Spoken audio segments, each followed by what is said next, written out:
Hey guys and gals, Joshua here. Thanks for checking out this episode here on May 31st. It's about 4:20. We're downtown Lake Calhoun. Here's the signage, so as people bike by, this is a one-way on the bikes. So people have to bike by here, and then boom, they run into the sign. There's also people who walk by, on the other trail, which is closer to the lake. You can walk whichever direction you choose, your own free will, of course, and you're walking in a circle around the lake. I already had a good conversation with a couple who walked up before I kind of had everything set up, Shannon and Ty. So I hope you're doing well. Hope you're able to take in that information and go from there. They were kind of, a bit shocked, if you will, about the information I told them about. And so here's the table that we got set up. I got my music, a couple of chairs just in case anybody wants to stop by and sit down with me. Otherwise, most people probably just will stand up, but we got everything kind of going on right here. How do you know you're on a spinning spear? And what do you think about flat earth as people are kind of walking by this way? And, the cars too. So, have our illustration, Red Pill's hat, and then his dog is dropping the deuce for everybody. So pick it up. Pick it up. That's how the aliens know that we're overrun by animals, is we pick up their own crap.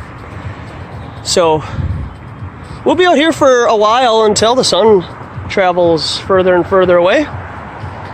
And I'll see you all momentarily. This is a bike trail. Yes. So if you want people to stop, you should be close to the walking trail. Oh, I'm fine. Oh. Yeah. So you stopped? I've got nothing else to do. No, I don't either. What are your dogs' names? If you're assuming what you said is true. Sure. What's the consequence? What is the what? What is the consequence? What is the consequence of what? Assuming that what you said is true. What am I saying? Everything you said on your billboard. And what would that be? What kind of struck you the most? Why don't you tell me what the point is? Well, I mean, you're kind of jumping to conclusions. We just showed up at the crime scene, and you're already looking for a motive without gathering evidence and looking into the evidence. So you're assuming that there's a motive, right? But you haven't looked at the evidence to find where the motive could lead you. So you're kind of looking for me to give you all the answers so you can walk away vilified in regards to what? I think you're making some assumptions. Are you recording me? I'm not making any assumptions, and yeah, I am. Yeah, we're on public. What are you going to do with that? I got a YouTube channel right here. If you want to take it, and then you can see for yourself what I do. I have over 600 hours of me talking to the public about the Earth being a level, immovable plane and not a sphere in outer space. Okay. What would lead you to the conclusion that you live here? Sorry. What would lead you to the conclusion that you live here on a ball? I don't know. It doesn't really matter. Well, it quite does matter. Why does it matter? Because you would know who you are, where you come from, and why you're here. I don't need to know where I am on the globe to know who I am. But you don't live on a globe. It does matter, because I'm telling you that you were lied to as a child growing up about you living on a ball in outer space, spinning at 1,000 miles an hour, traveling around the solar system at over almost 70,000 miles an hour. Right. And then the solar system in itself is moving at almost 500,000. Half of everything we know miles. has been lies, so tell me why it matters. Well, I could give you that, okay, since you asked, and I don't have anything better to do. Okay. Let's call this a prison planet, okay? Do you know the circumference of your globe that you live on? Don't. You have no idea. So if you dated a girl for a year and you didn't know her birthday, do you think that would be a problem? Probably. Probably, right? So you believe you live on a ball in outer space, but you don't know anything about this dimensions of it or anything, right? So let's just conclude with that. This is 24,901 mile in circumference. Okay? And here is your math to prove to you that you don't live on a sphere, because water always finds its level when in a container. Okay? And so over a 50-mile stretch from one shore to the next shore, you can see the Chicago skyline still, and you shouldn't be able to at all. There should be almost 1,700 feet of curvature.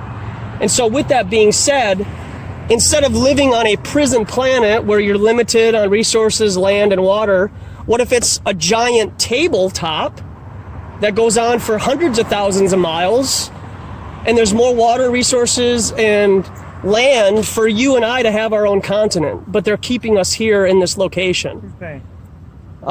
Everybody who's in charge, man, who kind of took ownership of the earth years and decades, hundreds and thousands of years ago. Who would that be? I gotta defer to you investigating on that in your own time, because So your point is we have more resources than we realize. we may or may not, yeah, actually. May or may not. Yeah, I don't know. I've never been outside of, the earth where I'm limited to going. I've been to Thailand, Southeast Asia and stuff. So, but I haven't been to, 50,000 miles south. So why does this matter to you? This is the ultimate deception, man. We've been lied to. Do you believe in aliens and outer space? I understand it's an ultimate deception, but why does it matter to you? Do you believe in aliens from outer space? Probably. I don't at all, because outer space doesn't exist. It's not a real place to go to. Assuming that's true, and we don't know if it is. Well, we do, because NASA admits that they've never been outside of the Van Allen belt. Do you know what the Van Allen belt is? It's a stretch of radiation that it goes thousands and thousands of miles above us. It starts at about 1,200 feet, 1,200 miles, and they've never been through that. So how did they go to the moon, which is 238,000 miles from here? So let me ask you something. Assuming all is true, Yeah. and it probably is, why would someone care enough to deceive? Huh? Why, assuming it all is true, Yeah. and it probably is, why would someone care enough to deceive? Why would someone care enough to deceive? What's the point? What is the value of deception? Have you ever seen anybody steal for money or food? You're asking the question. I am asking a question with a question, because you seem like a mature, old enough adult to know that people would lie to get what they want. But what do they get out of deception? What is the value to them? They clearly are controlling your mind right now, sir. You are under mind control. You're under hypnosis right now, sir, and I can't explain this to you until you deeply meditate on why anybody would lie to you. Your whole family conspired against you when you were younger about Santa Claus. Right. So I just want to make sure I understand. I don't think you'll understand right now, sir. It's not what it is. Seems. And there are those who are deceiving us. And thankfully there are no whistleblowers, so we can't really... There are plenty of people out here who know that the earth is flat. And do you know what Agent Orange is? Yes. Okay. So there you go, man. I mean, they purposefully made a weed killer to destroy the Vietnamese forest, which also polluted the water and everything, and our own troops and Vietnam. And we're not getting off topic, man. This is how evil your reality is, man. And I'm here to just kind of provoke thought. And hopefully you'll go on your merry way and you'll investigate my claims. And if you don't, you will be held responsible for the information given. So, are you the founder of this line of thinking? No, I'm not. No, I'm just very advocate. I'm just very passionate about this idea. So who's the founder of who's the originator of the idea? God. God created the earth. So who created the awareness of the idea? Recently, in the last 3 or 4 years, a couple of people that I actually have on my card there have provided some interesting circumstantial evidence, if you will, regarding the flat Earth over sphere Earth. So given that this is true, okay, what should be done about it? You're looking at it, man. It's a kind of a grassroots movement, so if we can continually bring awareness of where we're at, we'll just kind of cross that bridge as we come to it. But not enough people either even know that this is a topic that's talked about. B, I get ridiculed, mocked, and called names for even bringing it up in conversation. And 3, we are against a lot of powerful people who would probably want this to be suppressed as long as possible because they have their own agenda in the long run. And so I do think that this was a controlled release. I do think that they want people to be aware of it in a sense that they're not held accountable for you anymore. Because, I mean, most people that you see on TV know that the Earth is flat. Okay. They're in a particular position of power to know that because of the secret societies they're part of. All right, so once everyone becomes aware of it, what would be the next step then? That's crystal balls talk, man. I mean, if you want to sit down and have another chair, we could go on for hours about that, but... Well, what would be your number one goal? Assuming everyone had awareness of it, what would you like to see occur? We need to change the education system, sir. Okay? It's very dogmatic in the education system right now. Whether you believe in creationism or evolution, you don't get both sides of the story. Whether you believe in Democrat or Republican, you don't get both sides of the story. The history books are written by the winners, and we don't get both sides of the story in regards to a lot of topics that we talk about in our educational system. I guess my point is, there's not going to be a motive to have awareness unless we have an end goal that... Sure. I would love to have you come to another Flat Earth meetup, which we'll be doing in a couple of weeks at the Flat Earth Brewery in St. Paul. So there's a brewery named Flat Earth? There is a Flat Earth Brewery in St. Paul, yeah. It's been there for a number of years. And do they subscribe to this whole... The owner is a Flat Earther, but I don't think the employees are. Oh. No. But we were there on March 31st to kind of kick off the official, and we had about 18 people show up the first time. Okay. So, I mean, your points are valid. I understand where you're coming from, but it's going to take more than us 5 or 6 people here to do something about it. We have to gather our thoughts and everything together so that then we can have a proper, understanding of how to go about changing the educational system. So if once we change the education system and everybody has awareness, what would you like to see happen then? I think as human beings, we'll just kind of go from there. Most people are compassionate human beings and want better for other people, and to spend $52 million a day on fake outer space with NASA and CGI images, that's $52 million a day that could go to people who are struggling a lot in other countries with, food and water. And so you might not think that that's a big deal, but I mean, they're getting a lot of money. And the only reason why there are poor people is to have a class of people, and if we didn't have classes and everybody had all the money and food and water that they needed, I mean... Well, that's getting off topic. It is, I mean, to an extent, but you asked me what do I expect in the future, and that does sound like a utopia and fantasy, but it's just bringing awareness to people right now. So, well, thank you for your time. I appreciate it, man. Have a good afternoon. Bye, dogs. What are the statistics about this? How do we know? What are the statistics? Yeah, can you, what's the argument? Well, water is always level and flat in a container, correct? Yeah. So okay, so at what point do you have to be to see water conforming to the exterior of a ball?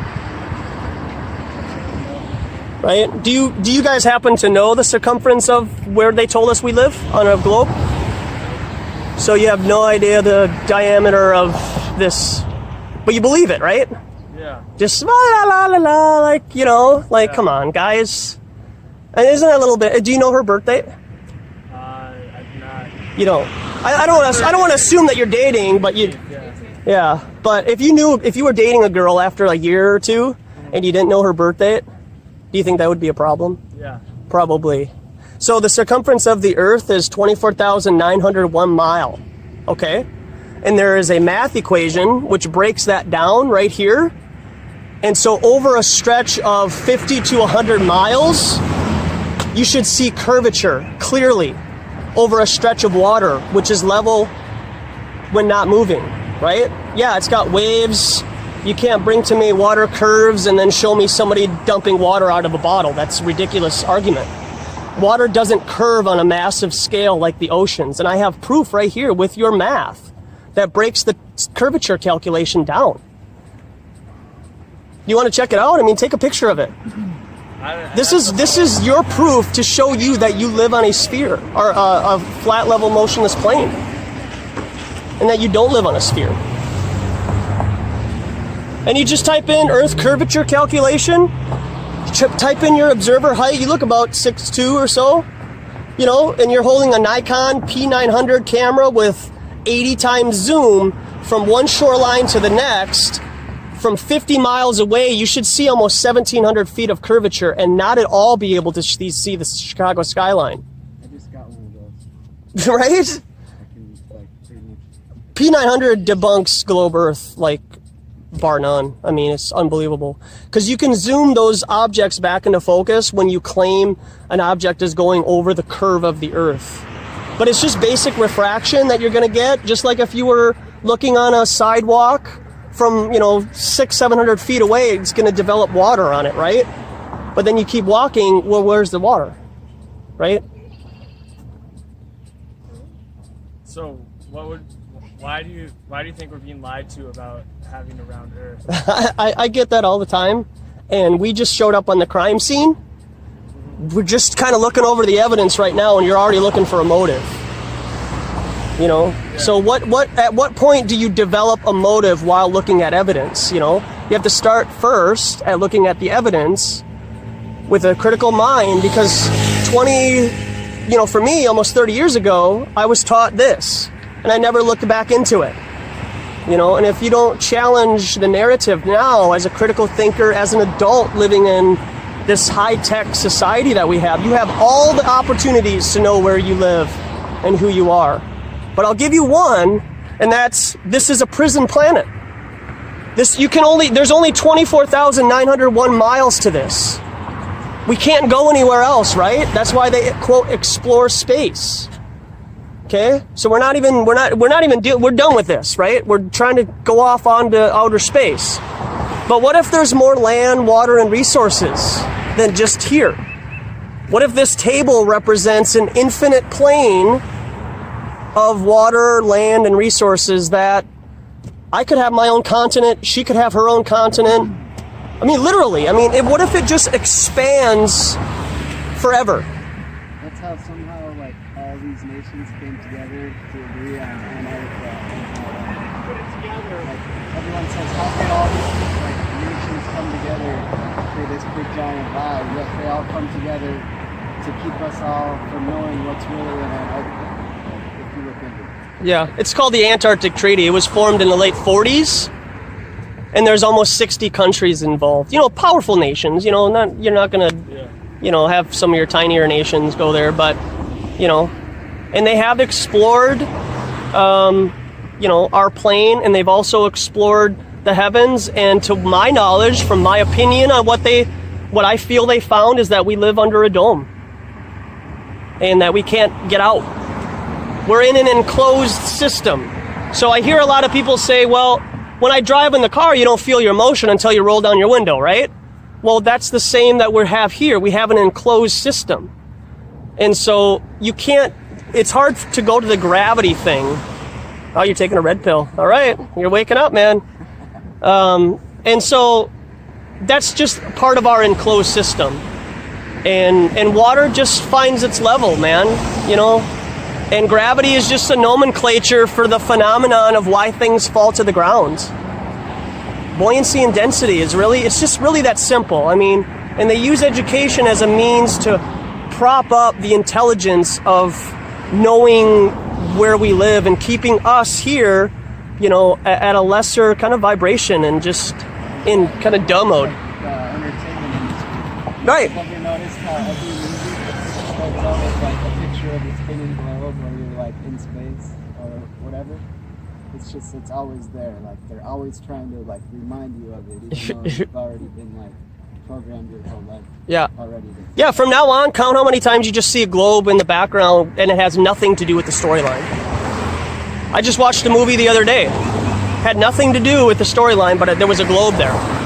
You got to understand, a movie isn't like this, where I can't choose what my scenery is. In a movie, they 100% control everything that is going on, and they show you what they want you to see. And Universal Studios, just like he brought up, every time a movie starts, dun dun, dun dun dun dun, and then they back up and there's the globe. Or like the teacher's desk, always like. Right? Alright, well, you definitely gave me something to think Yeah, man. about. I mean, I don't leave people with nothing to Alright. go away with. And did you grab a card? I'll Yeah, I mean, I got a YouTube channel. I do this often. I have over 600 hours of me doing this at Twins games, the U, Timberwolves games. So, Thank you. Yeah. Thank you. Have a good one. Yeah, you too. Enjoy your bike ride out there. Yeah, Yeah, man. Hey, what's up, man? Nice to meet you. So I assume you're a flat earther, huh? Yeah, kind of like new to it all. Okay. But yeah, I feel it. It's Yeah. cool that you're trying to get people to think differently. Appreciate it, man. What's your name? Ryan. Ryan? Okay. Yeah, let me just see. I'll post a video of this. I mean, this, obviously, but in regards to, oops. Did you have? I just wanted to talk to you a little Yeah. bit about. I thought you brought up a very good point about infinity. Yeah. The energy is infinite. Yeah. You know, first law of thermodynamics. What is it? You know? Anything. You can't create or destroy energy. Okay, yeah. It's out of simply nothing. transforms. Okay. Yeah. It's infinite, and everything that we require for our survival is infinite. Okay. Okay, and it's a fight to control infinity. Right. You're Yeah, I talking see about that. by putting out all this disinformation. Oh, pop a squat if you want, man. And the legal system, Mm-hmm. you know, that maintains it all. It's all about divide and conquer. Yeah. And they profit from division and from conflict. Yeah. So See it how mad benefits. people get? I know. Yeah, they get rowdy. Yeah. This is their idol. This is a graven image. I don't know about that. Okay? I Yeah. don't know either way. Yeah. Okay, but I get your point. Mm-hmm. It's valid as far as I'm concerned. Sure. So weird. But yeah, you know, it's the information we receive isn't necessarily factual. Most people don't know what a fact is. If they did know what a fact is, they would wake up. You know, fact is simply an indisputable series of observations of the same phenomena that we can see, observe. Yeah. Good. Good stuff. Everything else is just opinion. You know, it's entertainment. Like you said, it's entertainment, you know? So you have an entertaining notion, you try to sell that. Yeah. Price system. You know, people are trying to make a buck, so they sell a fairy tale. Right. Yeah. You know, and it's the power of myth Yeah. that we're all under. Right. You It's know? hypnosis, really. I mean, it's really. I think that there's a lot of hypnosis and mind control that goes along Of with. course. I mean, with the older anything you and get, everything. The more you'll wake up to that. Yeah. Okay? Right. Yep. You know, but again, the power is recognizing that our solutions to our problems that we're all trying to utilize or apply are here. We're here now. Yeah. Exactly. They're here on Earth. They're here on Earth. Yeah, they're not out there. The hunger problem, we have enough to sustain Right. everybody. Yeah. You know, but again, it's a fight for control over infinity because we've agreed to accept this dollar Yeah. as being a determining factor of how we perceive our values. Right. People. We determine our net worth as people by the amount of funny money we have. And it's just, you know, as the solutions are all around us, you know, so good. It's good that you're out here, you know. I appreciate that. Rattling cages. I- think hey, we need Yeah, more. like that I kid get that all the walks by, time. He doesn't even have the balls to come and like have a rational discussion. He just screams shit and swears at you. As Yeah. he goes by. Like, really, dude? Well, Like, look at Galileo or any great mind. You know, they're persecuted for their what turned out to be reality.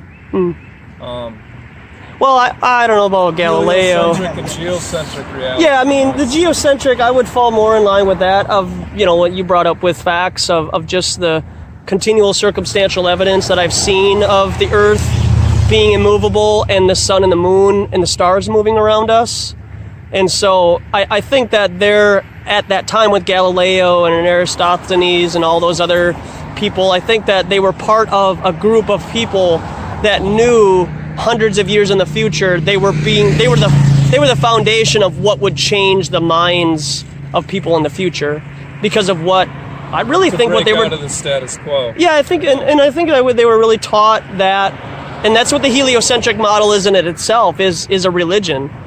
it's a, the heliocentric model is the god Helios in a chariot going across the sky. I mean, that's really what it would bear down to. The danger of religion is politics and finances. Okay? Yeah. Those are the tools of control. Yeah, All right. I'll agree with that. Yeah. That Catholicism or the Hebrews are the ones responsible for all the atrocities of the world, but no, it's not true.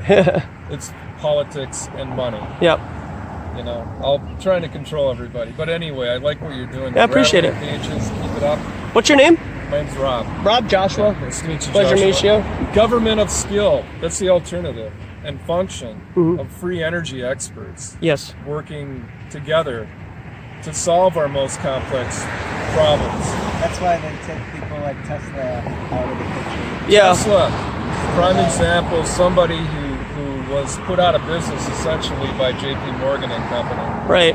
Because he was freeing up energy. Yeah, right. For everyone's benefit. And J.P. Morgan go, hey, we can't put a meter on this, so they put him out of business. Well, and another thing too is with the whole gravity terminology with the character, whether, I agree with, now if Tesla rather really exists, the character Tesla, let's say, that this person did have this information and he was to manipulate, if you will, the environment, but they're coming up with an idea called gravity. Well, you can't have an anti-gravity device if the entire plane that we live here in this reality is electromagnetic energy. And if you're able to just say it plainly like that, we live in an electromagnetic type environment and we can make things hover by electromagnetism and so on, that would be an honest venture. But then to call it something magical like gravity and then say how difficult it is to do certain things in this environment until we get above. Agreed. I think that is where Tesla, why his information is being suppressed so much. Because energy is easy. Electricity is easy. Everything's energy. I mean, you look at a field that grows corn or beans or whatever. Anything of sustenance that you need, you can actually observe that process of birth, regeneration, harvest, and then rebirth again in the spring. Right? Yep. And it's infinite. And there's more than enough for everybody. If we could actually acknowledge that fact. Okay. I mean, I know numbers. That's one thing I do work on. Yeah. One calendar year, I'll just throw this out as an example. One calendar year, we produced 1.85 billion metric tons of wheat. Now think about that. That's a hell of a lot of wheat, right? Yeah, that's a lot of gluten. Okay, we're not including apples and oranges and other food products that we consume, right? Wheat alone. Now, why is there roughly $12,000 a year, 12,000 children a year die of some type of form of malnutrition in this country where we're able to produce so much? It's because we've equated our worth with the scarcity-based commodity valuation system called money. Yeah. And it's just a method of, like I said, a method of control. Well, which is why every American is on the New York Stock Exchange. That's why your name is in capital letters. Bought, paid for. Yep. Yeah, I understand that. Through our birth certificates. Yep. A lot of people don't understand that. Yeah. No, they don't. They don't get it. Right. United States of Corporate America. Everything. We're incorporated as debtors to the creditors who we borrowed money from post-Civil War. Right. Before you were even born, Rob. Yeah. Right, no kidding. And we didn't have a choice in the matter because we were signed over by our parents. Right. Yeah. So that's how they incorporated us as debtors to their creditors. So it's like a master-slave prison planet, like you described. Yeah. Yeah. But the solution is some type of a viable free energy technocracy. Okay? Technocracy, government of skill and function by engineers and technical experts who simply utilize what they know about free energy for everyone's benefit. Right. And think about it. If we're all assured and understood the psychology behind knowing that you were guaranteed everything you needed from the cradle to the grave, there'd be no need to hoard. or be greedy, Right? right? Yep. Or to you commit crimes against man and nature. Yep. I mean, we would go back into harmonious accord with nature's It's laws. like what Gaddafi basically was doing in Libya. You know, he was going to supply free water to like the whole region. And, Gaddafi. Yeah. Free schooling, like free warehouses full of food. But Right. he took all the oil money and actually did something positive and was trying to like help change the world. And Yeah. Right. what do? We go in fucking Chavez was another guy trying to do that. I know. It's crazy. But man. they're the powers that be that control us through the power of myth, Yeah. through legal fictions and corporations, like you said. They have us by the balls until we wake up, and I think what you're doing here is right on. Appreciate it, Rob. Yeah, don't walk away with blue balls. All right, man. Can I buy a hat off you? You can donate, yeah, a hat. Yeah. Otherwise, you can get one for free if you go to the meetup. Yeah. Okay, right on. Yeah, for sure, man.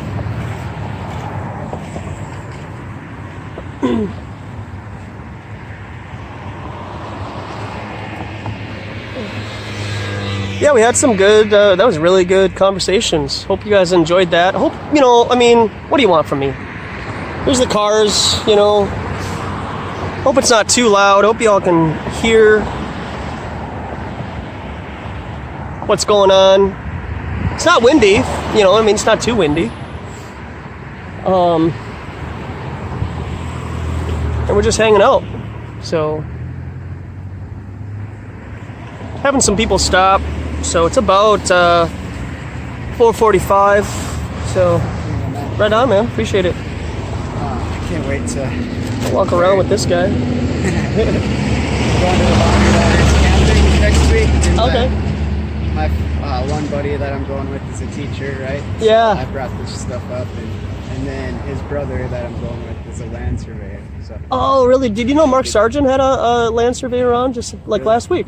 Nice. Yeah. I'm definitely gonna check that out Yeah. before I go then. Yeah, check it out. And then send it to him in an email or something like that.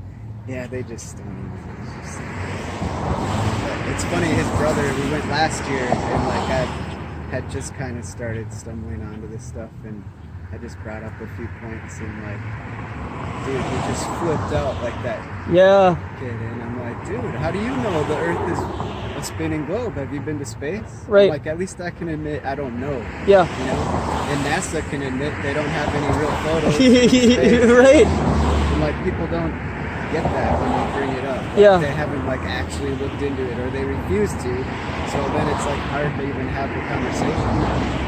Yeah, I just uploaded 2 videos and I put them into one, and it literally talks about one of the guys that creates the artwork that you see that's called outer space, and how they get their information is just dots, graphs, and numbers. Yeah. And then they turn that into an image. Yeah. So they admit it, man. I mean, it's beyond anything I could have ever thought when I was a child. And now as you get older, you're just like, wow, like everybody's against us. It seems like. Well, my path to getting there was like, what dude was saying. I learned about the Federal Reserve and all that, and then you realize, holy shit, your whole entire life is like a giant lie we've been sold. Right. It's crazy. Yeah. So why wouldn't they? Sell us a lot about this too. Yep. Yeah, I've been to the Fed Reserve twice and just did a live stream there to let people know. So, right on, man. Hey, God bless, man. You got a card, right? So you can contact me if you ever want to. I got a YouTube channel, so I'll hit you up. Oh, you do? Hey, right on, man. Check it out. Yeah, see ya. How you doing, sir? Good. Terrific. My brother's a flat earther. I had to get a picture of that. He is. All right. Yeah. Yeah, right on.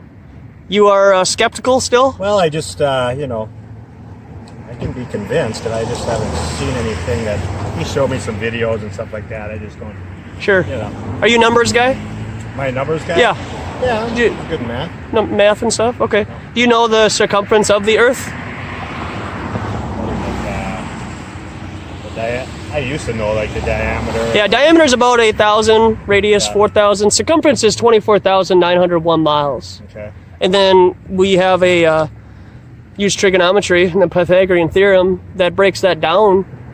And so if you have, as you kind of quote, get convinced about water remaining level inside of a container, and let's use that as a means to say the oceans are inside of a container at a level, motionless point, over 50 miles, you should see 16 to 1,700 feet of curvature. And so the Chicago skyline not at all should be able to be seen, particularly the smaller buildings, and maybe the top couple hundred feet of the Sears Tower. But for a lot of people who are questioning, you know, between the two, what you have in your hand is, for most people, enough. I'm just more like, okay, what's at the edge of it? What is it? Let's find out, man. I mean, how far do you have to go to get there? I don't know. Yeah. How far do you got to go to get to the edge of outer space? And like, okay, what do you think the map of the Earth looks like? I don't know. I don't know. There's obviously a lot of conjecture about that, and I do present all the models right there for you. I mean, have you seen the video of where the guy shoots the rocket up and it supposedly hits the bubble? Yep, I've seen that. My brother showed me that. Yeah, but the length, personally, just from what I've observed and studied and meditated on, that we do have a dome.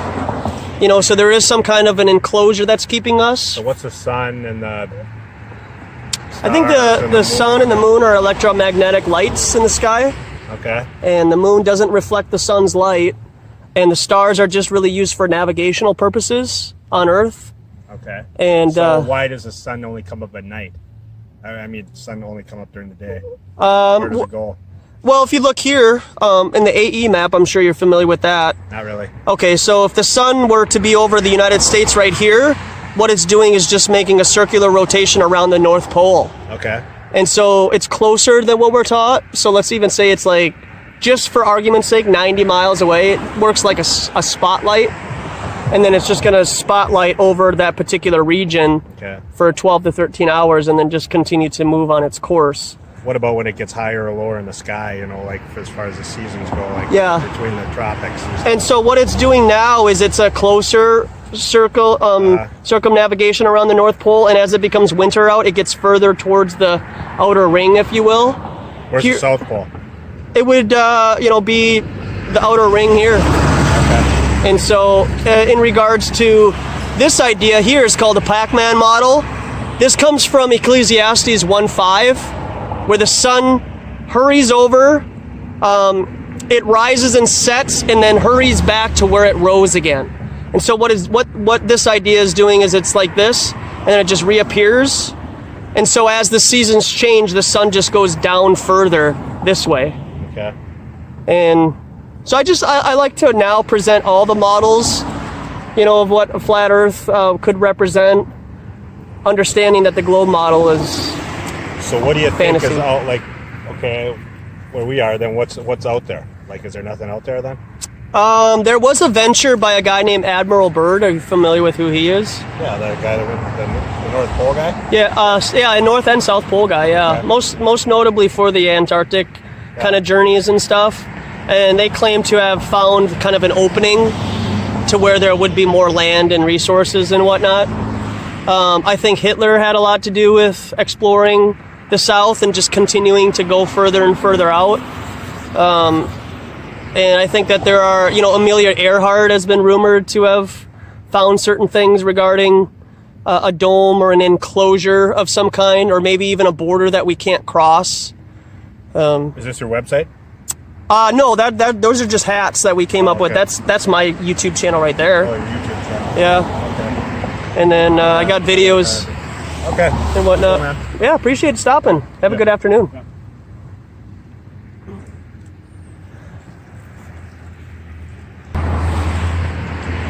That was good. He actually stopped. He's behind me right now to my right, and he stopped. So I hope he looks into it. Still hanging out. I mean, we're just like shooting from the hip. We're having people stop by. I'm just trying to go to different locations here at the lake, so sometimes we're gonna have cars near us and other times we won't, but today we just so happen to have, you know, the cars behind us, and we'll deal with it.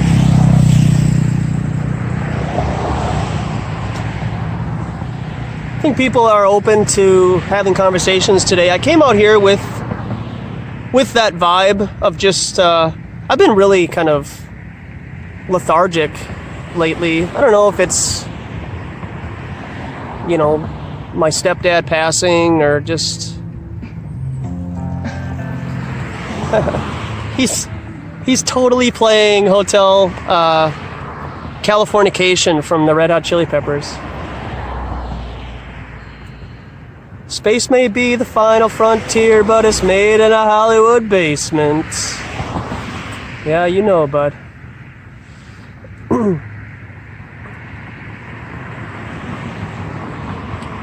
And I hope to go to venture out to the U here pretty soon also. It's all sorts of things going on this weekend.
What's up?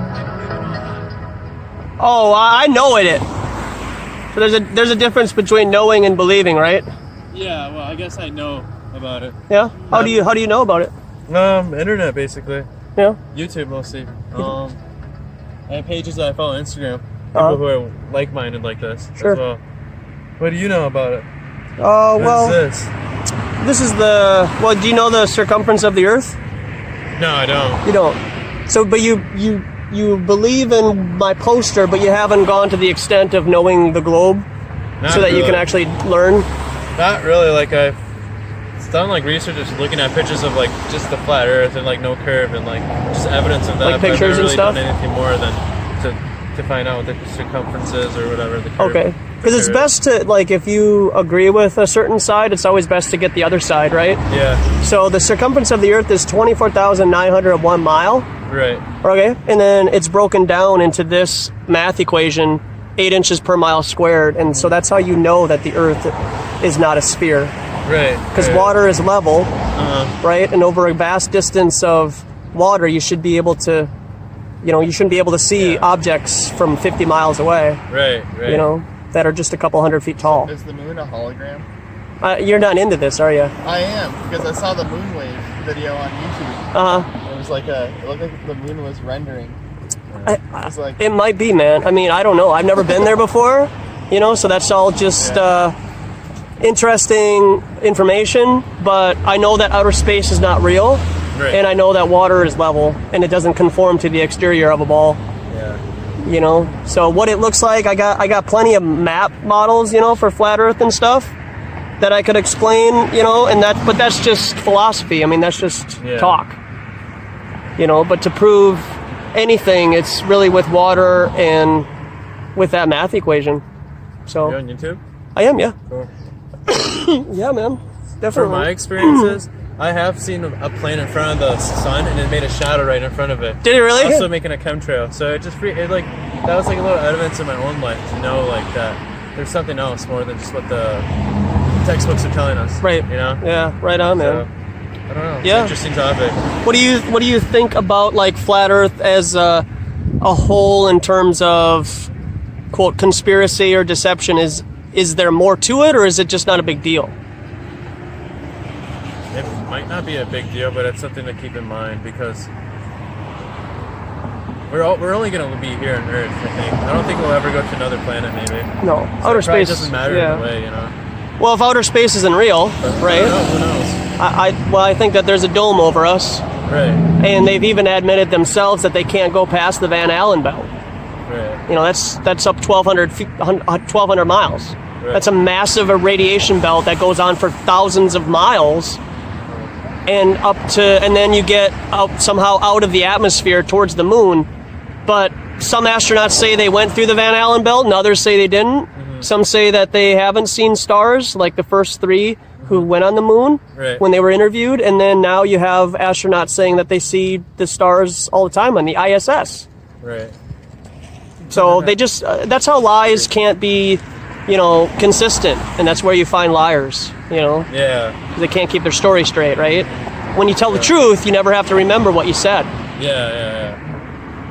So There's like an interview I saw one time. It was like, I think it was Neil Armstrong and the 3 guys who went to the moon the first time, and like they were just like quiet. They couldn't say anything about their experience. So it's just like evidence that if they're actually even out there to even like speak about it or have an opinion about it.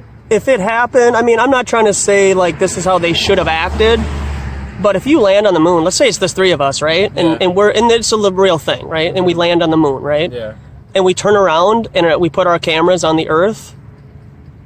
Come on. I mean, how many times would you say, wow, look at the effing Earth, dude? Yeah. Like, look, dude. Like, look at how big it is, man. I'd be amped to tell other people. I'd be so excited just to tell like my family and just people I know. Right. But I they mean, didn't seem excited.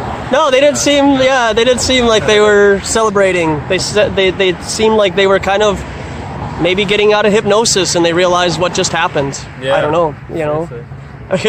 You know. How'd you dive into this topic?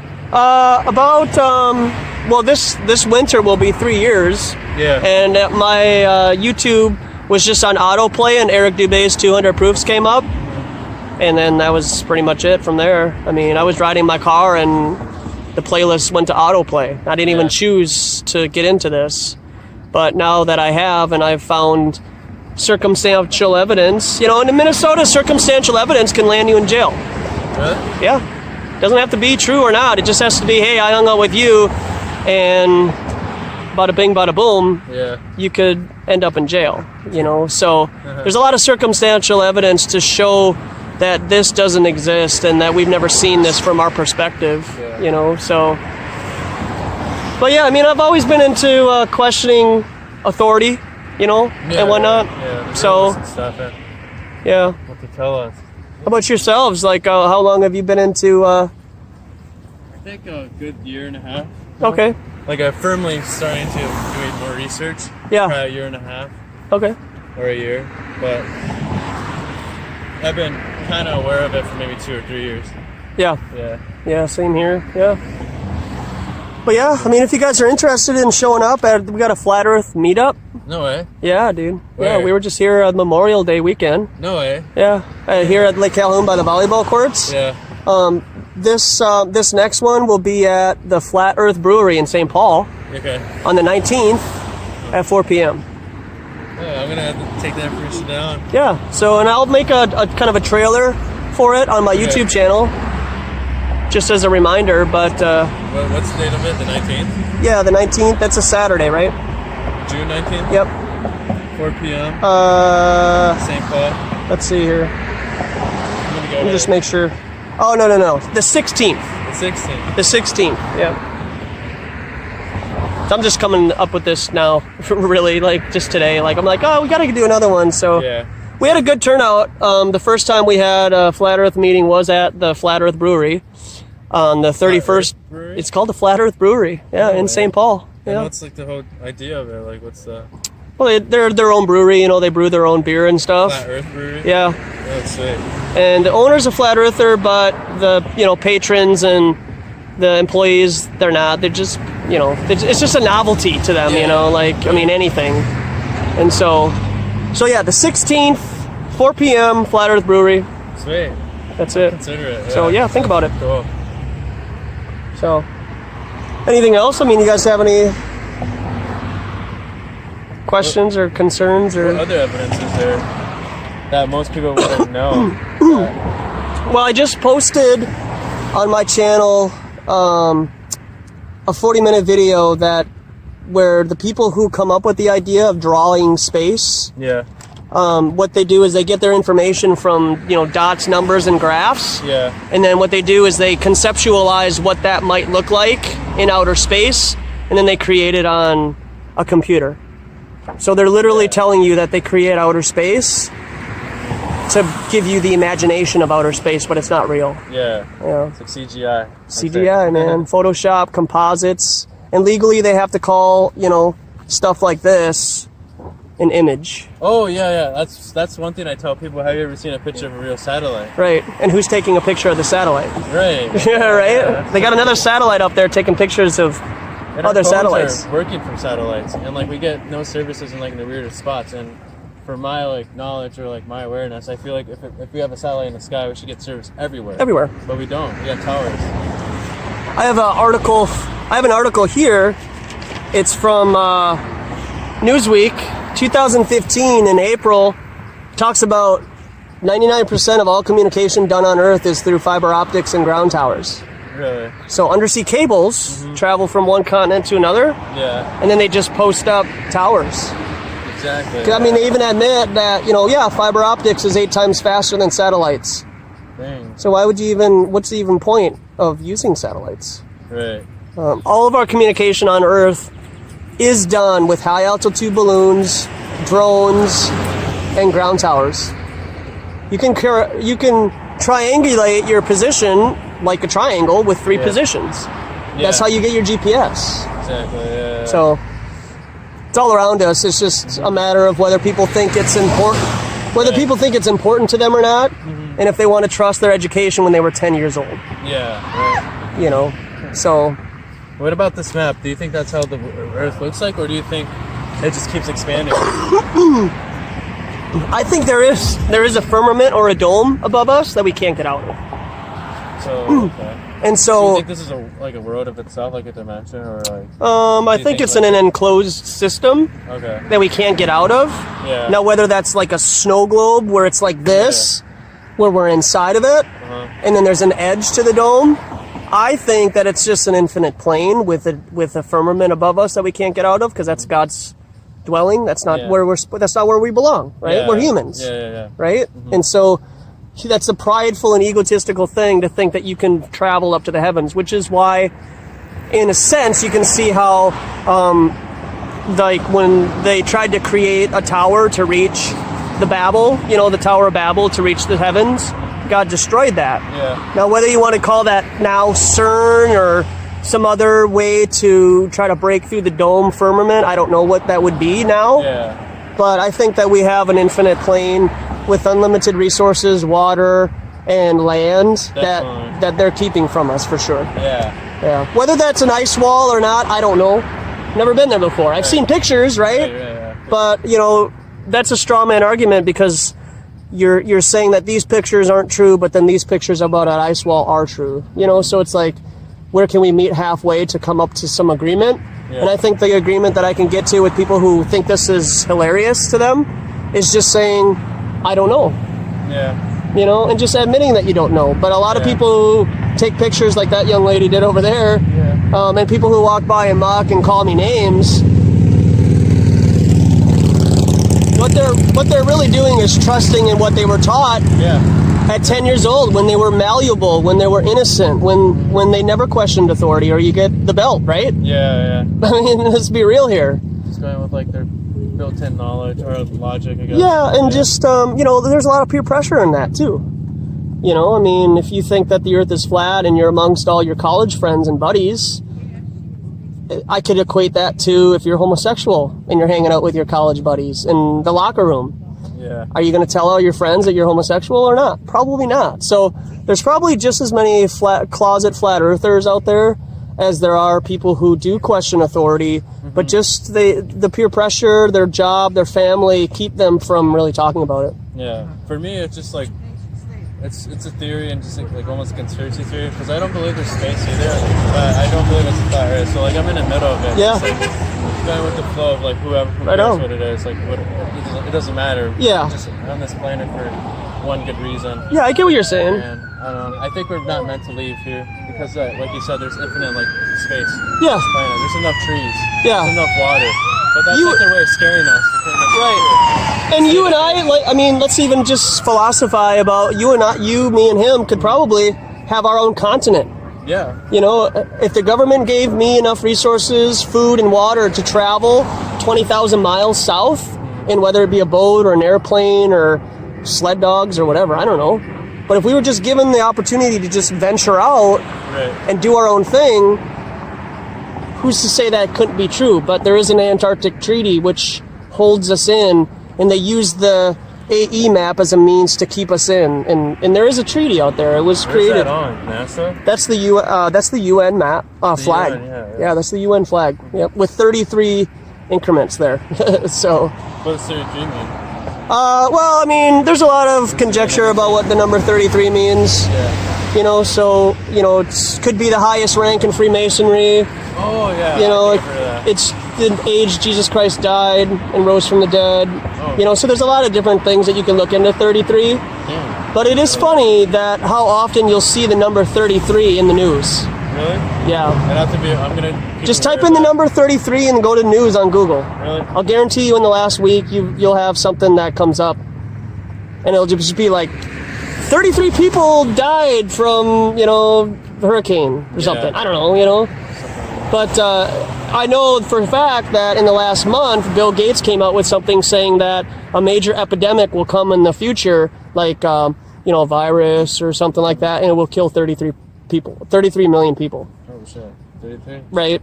So it's funny. The Kármán line is 62 miles. Like if you want to use mainstream science, and let's say that there is outer space. Yeah. The division between our atmosphere and outer space is 62 miles. That's 330,000 feet. In numerology, the zeros don't mean anything. Yeah. So it's 33. So how do they get 330,000 feet Yeah. to the edge of space? I don't know.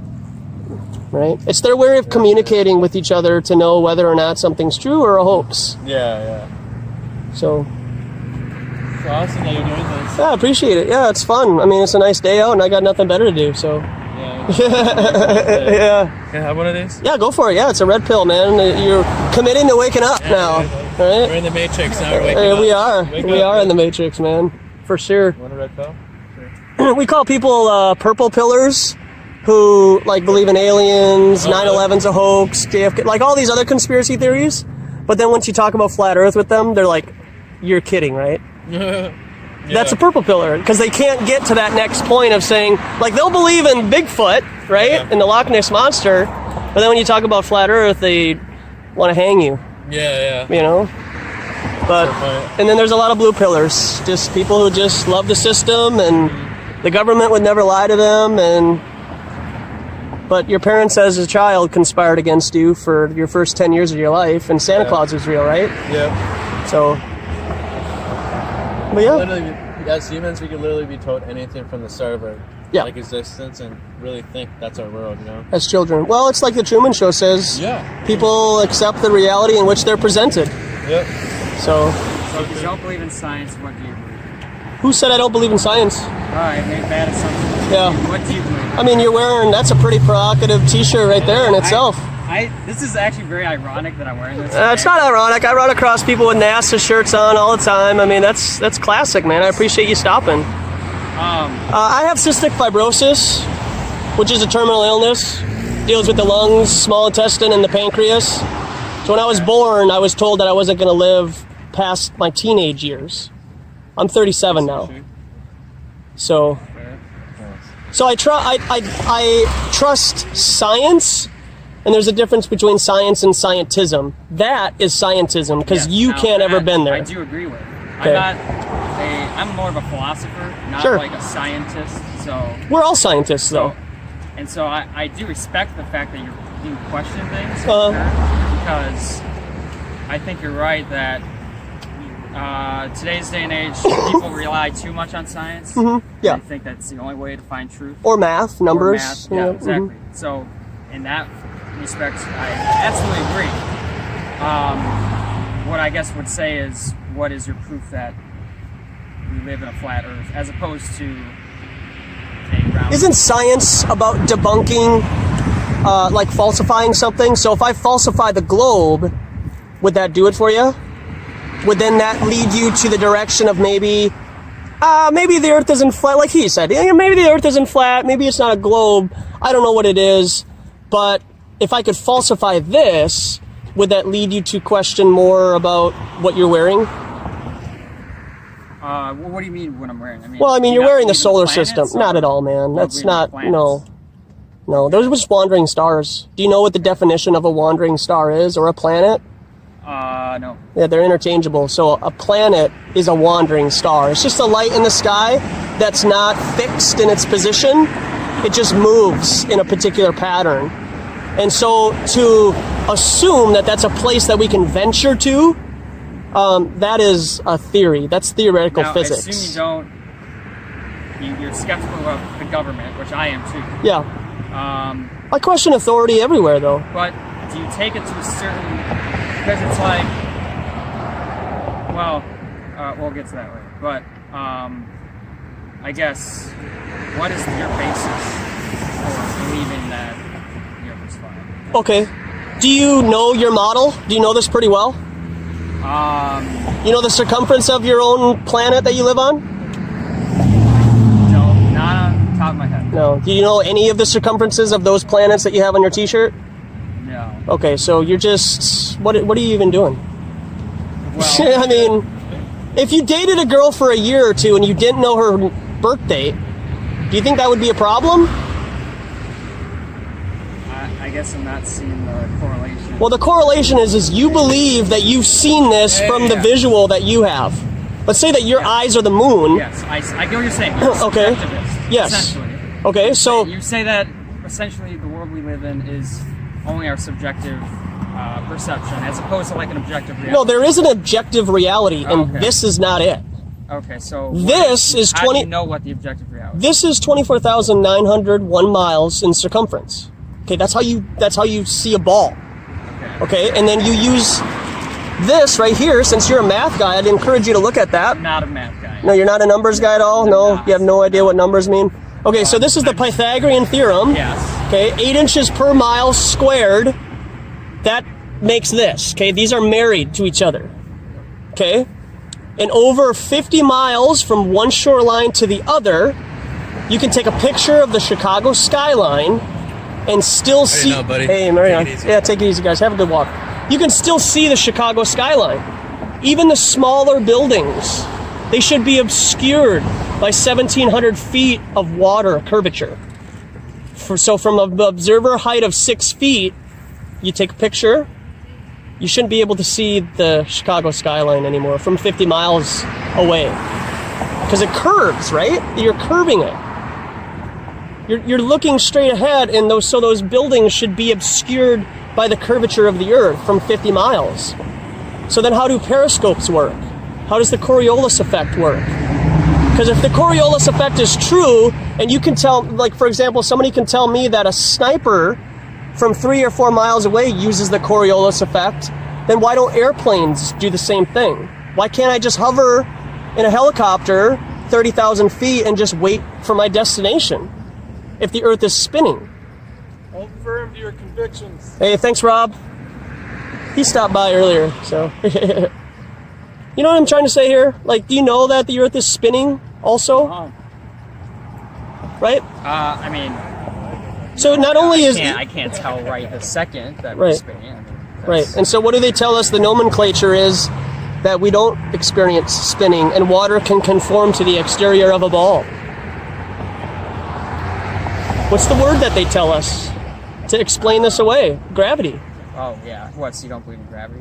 I don't believe in the term, the nomenclature, gravity, and how they're able to explain this away. I believe things can fall to the ground, yes. It's a phenomenon that we can't explain. It's just that things fall to the ground. They weigh more than the air around them, and that's buoyancy and density.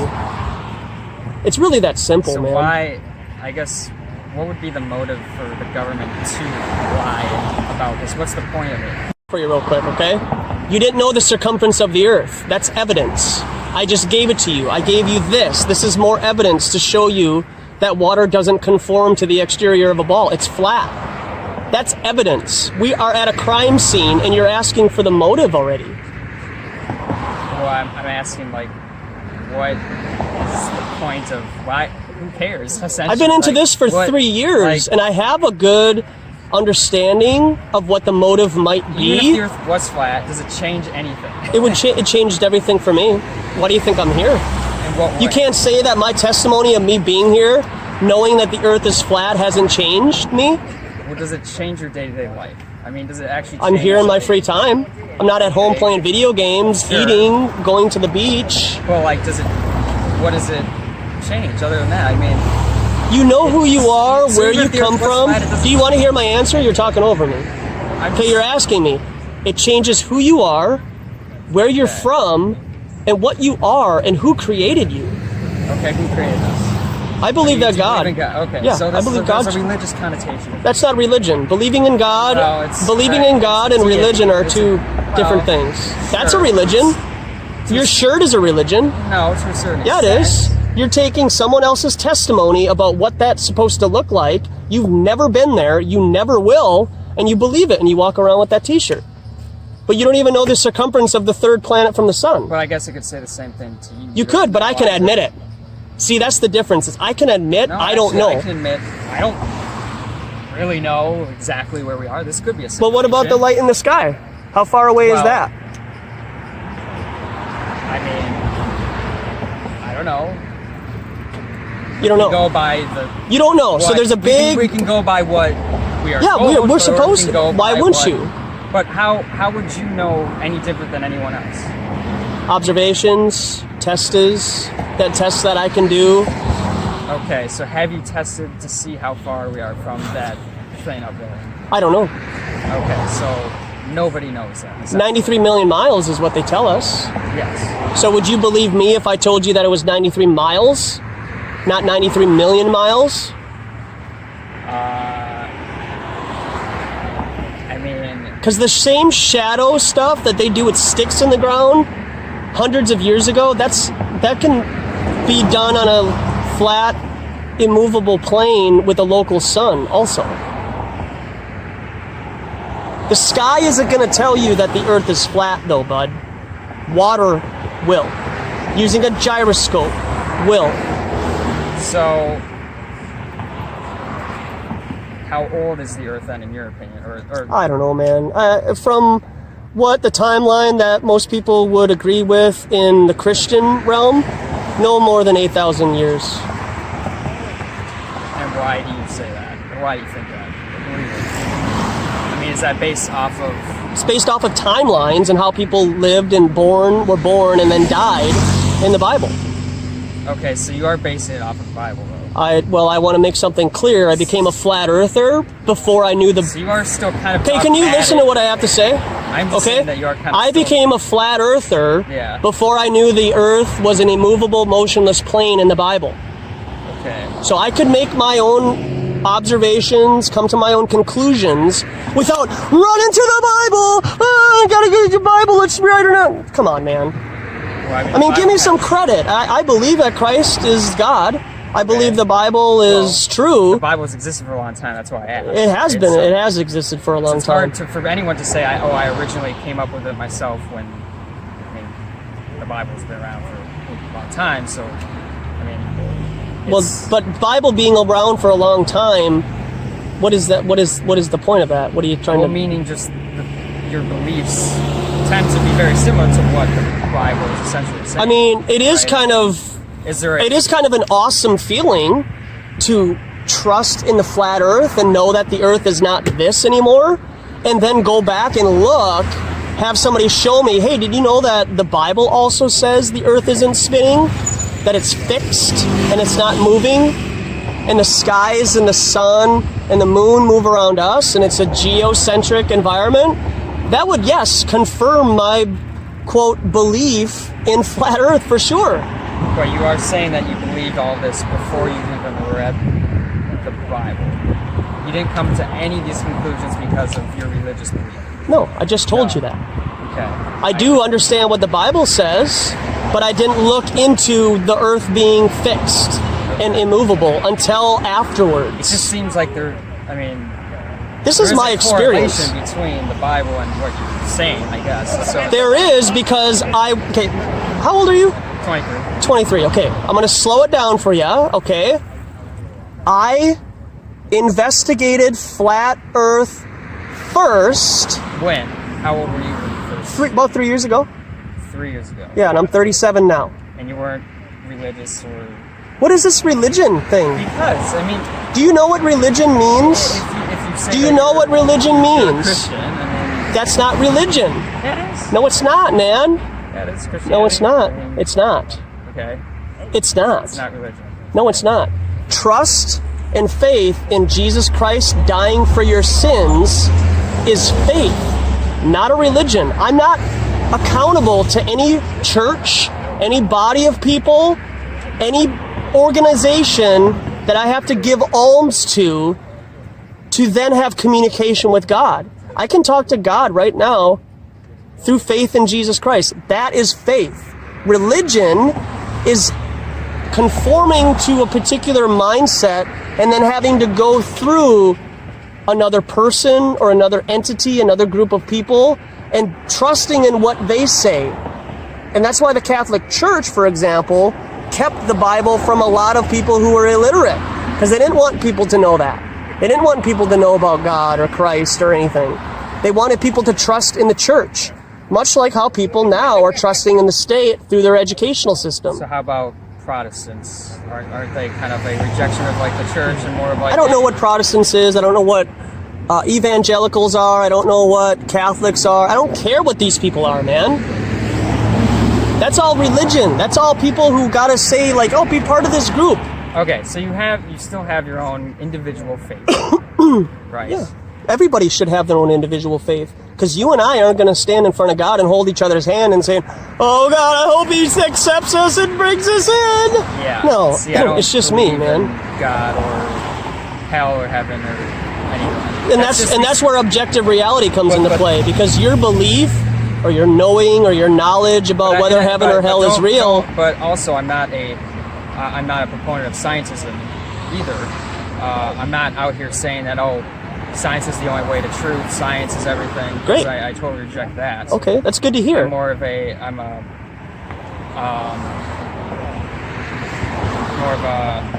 Are you kind of agnostic or? Well, agnostic towards science and I'd say I'm agnostic. Okay. I would say I'm heavily influenced by philosophy. Sure. So, like existentialism, if you know what that is, or ancient Greek philosophy.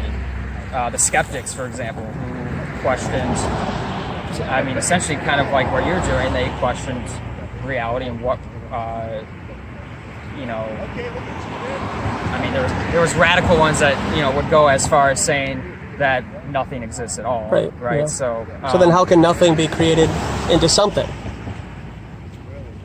Yeah, I don't know. This is all semantics. So yeah. But, so I would say, again, I respect the fact that you're out here. Sure. I just want to make it clear that you have an understanding of what religion and faith are. Because I get what you're saying. Because they are two different things, I mean, I do have to trust. I get what you're saying. You're not in a part of an organized religion. Right. Fair enough. I get that. I mean, and then let's even go so as far to say, let's say that there's a flat earth church.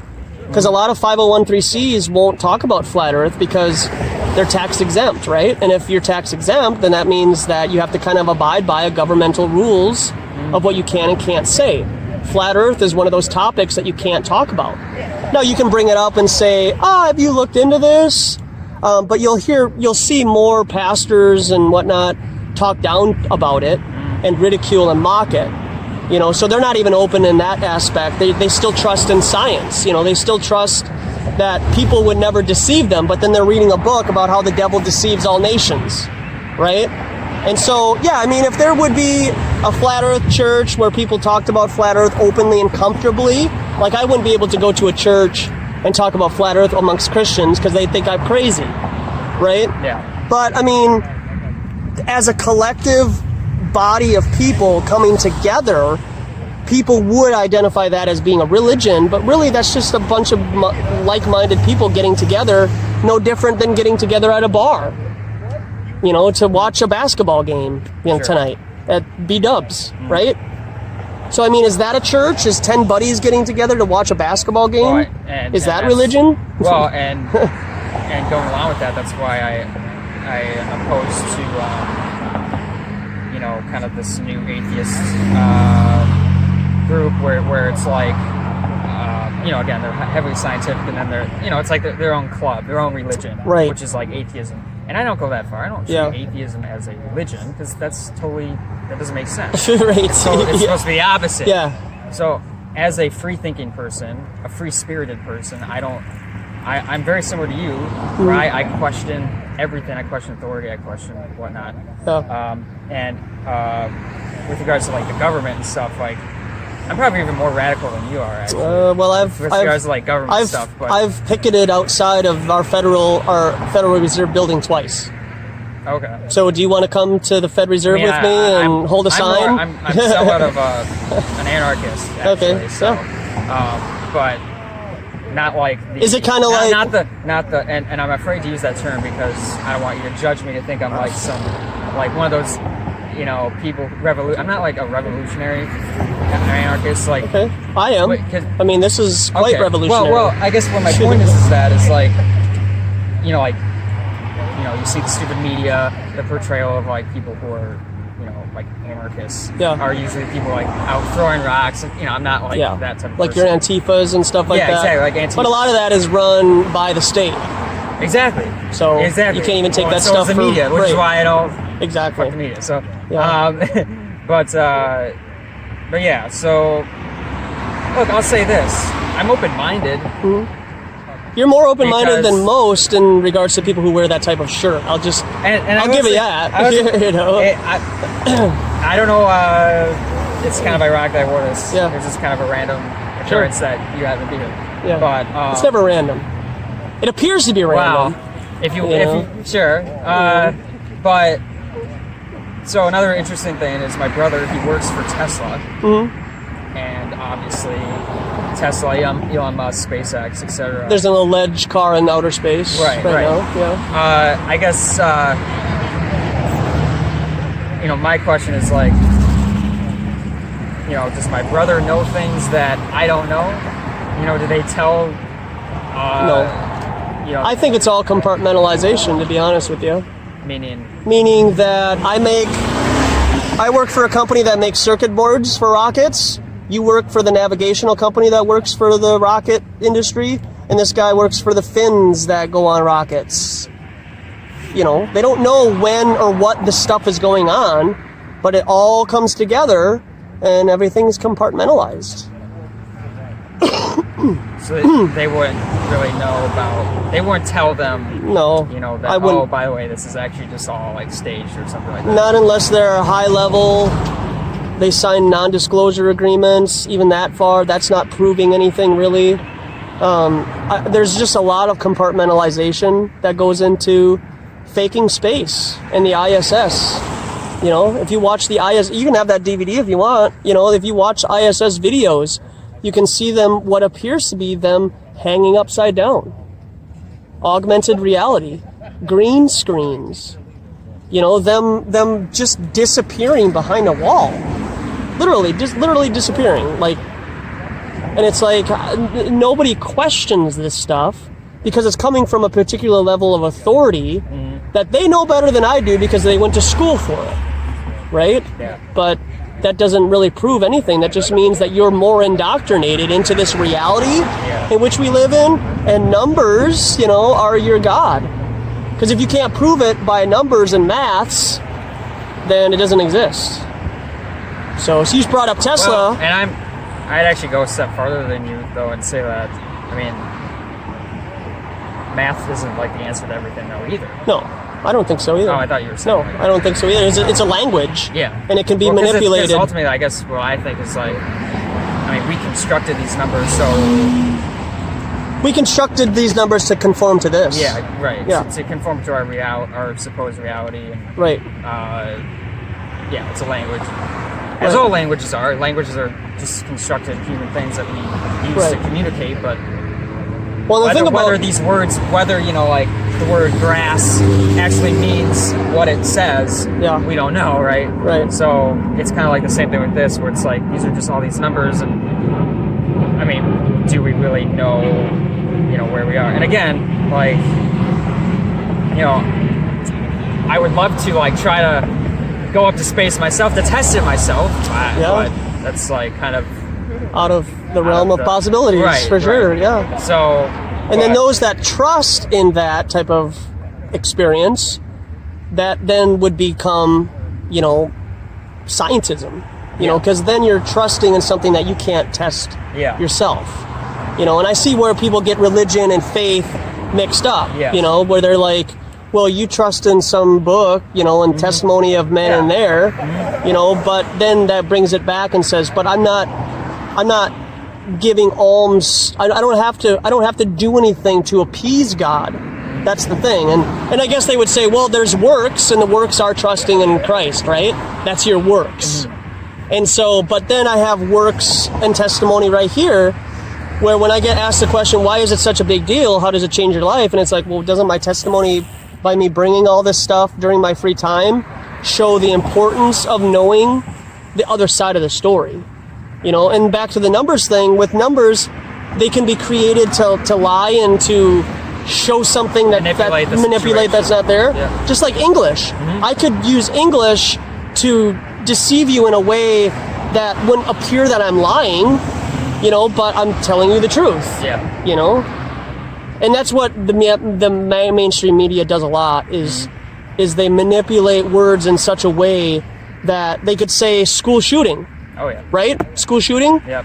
Well, who's doing the shooting? Yeah. The person, right? Yeah. Or the school? And I don't know about you, but I'm very skeptical Yeah. about school shootings, especially. And Yeah, I auto hoax them all the time. yeah, yeah. You know? And there's some YouTubers who I subscribe. Are you familiar with Free Radio Revolution? I might be, yeah. Okay. Yeah. Jeff C is his name. Is he the guy that does mostly black and white? Black and white. Like he does a radio program and the mic is in front of him and it's always black and white, you know? Like his face or Just the no. out, No. you know? But he has a new Jeff C though? Yeah, I probably heard of him. because though. he actually is on YouTube anymore because YouTube is kind of, you know, Right. manipulative itself. So I think he moved. I forgot what it's called, DTube or something weird like that. Sure. But I think it's called New World Agenda now. Okay. But again, kind of a lot of this type of stuff. Now he isn't a flat earther. Which is interesting. He's not a flat earther, but he's still, he's. Is he into very conspiracies? skeptical. Oh, and yeah, so, he's very so that we skeptical, call those but not- purple pillars. Oh, purple pillars. Yeah, Okay, so fair enough. you're a red pillar when you're able to go flat earth. Okay. But if you think the JFK thing and all that are a conspiracy, like, gotta look into that, Yeah, and yeah. that might be true, but then when you Yeah, bring yeah. up flat earth, Yeah. where's Alex Jones? Right. Right? Well, and Alex Jones, I think, is controlled opposition. Well, definitely. Yeah, So definitely. yeah. And may or may not be Bill Hicks, right? Exactly. You know? That's right. Allegedly. So, Right. Yeah. So I don't know what I was gonna say. But, yeah, that's all right. Yeah. But, I mean, I'm just trying to challenge the narrative. But I guess and, what I would say to you is, I guess to go a step further and maybe question your faith. I don't know. I have already been there. Yeah. And again, I respect your decision not to. It's Sure. fine. It's your life. I don't care. Yeah. So, but I guess for me, like my experience, to be able to kind of fully own yourself is Mm-hmm. to not only question doing what you're doing, and not believing everything you see on TV, question Mm-hmm. your government, etc., but also to question your beliefs and your faith, because then that gives you, your own power over yourself to kind of just live your own life. Mm-hmm. And as someone who, I think there really is no purpose to life, and I think that we're all just here to enjoy ourselves ultimately. And I think the best way to do that Is to kind of provide for the flesh? Is to always question the things around you, including science, including religion, faith, whatever, and to never let something control you, whether it's the government, the state, Sure. faith, God, anything. Yeah. Because as soon as you make something sacred, as soon as you make something above yourself, now you're serving something. I think that you should always serve yourself ultimately. That what you just said with that description, that's Satanism. No. Yeah, it is. Fulfilling the flesh and only focusing on oneself, that is Satanism. So, See, but I mean, I know that sounds harsh. Satanism is a new thing. Though. No, it's not new. It's a new thing. No, it's not new. It's a product of the 20th century, is what I'm No, saying. Anton LaVey and all that stuff, that's all hogwash. Satanism is But Satanism is fulfilling its the own flesh. dogmatic Doing, doctrine. it's doing as thou wilt. If this feels good to me, then I get to do it, as long as I don't hurt anybody. That's Satanism. And but my point is that that's its own doctrine, that's its own Yeah, morality. But I don't adhere to that. I But don't you adhere just to anything. But see, I'm by your own definition and understanding what Satanism is. Don't get mad at the messenger. I'm just saying that that's what Satanism is. Is doing as thou wilt. No, because so I've doing researched, something. No, because I mean I've vaguely researched Satanism, and I mean they have their own ethics essentially. Yeah, they do. So my point is that do whatever makes you feel good. No, but they're not. They still have restrictions, like you said, like don't harm someone. Don't I mean they have like a whole ethical background. It's called selfishness. Now, no, it's not. No, because it's not like full-on selfishness. Oh, okay. Now, so what's restraining you from being selfish? What part of you is restraining you? the things that I mentioned. Okay. Those sacred ideas that I mentioned. And where do those come from? But the thing is, where my point was saying that Satanism, as far as I'm concerned, is not a Satanism is trying to be like trying to be like the opposite of, I guess, your typical Christian, I guess. I don't know. Okay. And so again, I'm not trying to be opposed to I'm not trying to like oppose Christians or whatever. Like I'm not trying to like rebel against them. I'm just doing what I know. That's the point of my philosophy, is that it's whatever is in my mind. It has nothing to do with Satan. It has nothing to do with any of that. It's just me. Satan doesn't exist. I exist. Okay. I'm the only thing that exists. You're the only thing that exists. The individual. It has nothing to do with Satan. It has nothing to do with anything. It's simple, you know? So that's the only point I'm making. And again, the other point I'm saying is that Satanism is a new thing. It's not like something that existed like in the Bible. Like the actual, like it was never indirectly mentioned in the Bible. Yeah. Well, and like the Anton LaVey or whatever how his name is, like he, you know, isn't he the one who like started it or whatever? Like, you know, I mean, they have a particular because this was agenda. This was only like 100 or 50 years ago that he created it. But the idea to serve self isn't new. It's not. Yes, but it's not. But I wouldn't confuse that with Satanism, is what my point is. Okay. Because again, they're different, totally different. I mean, that's that's Satanism. Because I mean, that is a religion. They have symbolism that they wear. That's, you know, I don't. Yeah. I the only person that I know to exist is me, myself, not Satan, not anything else. So. Okay. Well, I'll leave it with this. Over 99% of all people who look into flat Earth who were previously atheists are believers in a creator God. Now, whether that be, you know, source or, you know, a creator of some kind or the biblical God, there are no atheists in war, and there are no atheists in flat Earth. So, what do you mean in war? The people who start the wars and control the wars, can we agree that most of the wars that we see on TV are manufactured? Oh yeah. Like okay. Government. Yeah. So those people that manufacture said wars are not atheists. They believe in a God, and their God is Lucifer of the Bible.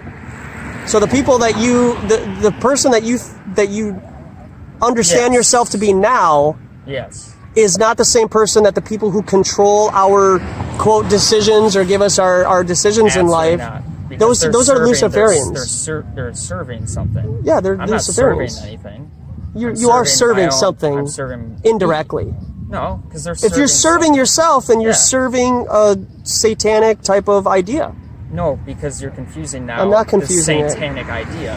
I'm not confusing it. Because you don't want to put that label on someone when I don't.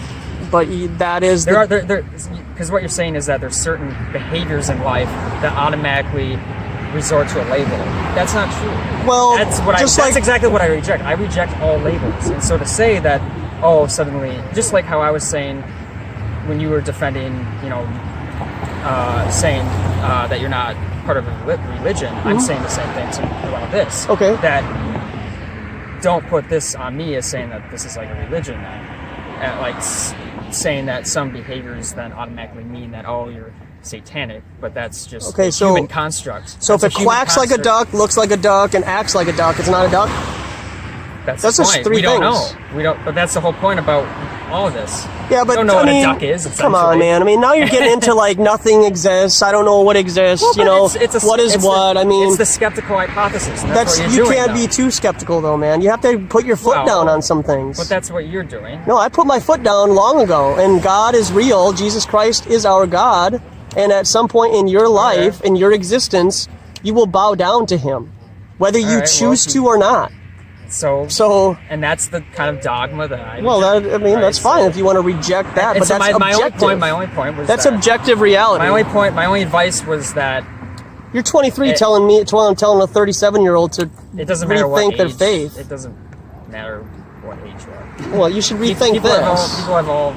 Doesn't matter how old you are. Yeah, it does matter how old you are. To have a 23-year-old tell an older person who is 14 years older than them, to rethink Are you their saying that you have faith. an authority over me, though? I'm saying that I have more experience in life, yeah. And my experience in life has been proven to show me that God is real. By that logic, you could say the same thing about a scientist who has more experience. I could, and then somebody could have something hanging from their rearview mirror that they pray to every once in a while when things get really bad, and then things get really good, and then they account what they prayed to, like this thing that's hanging from their rearview mirror, as the reason why good things are happening to them now.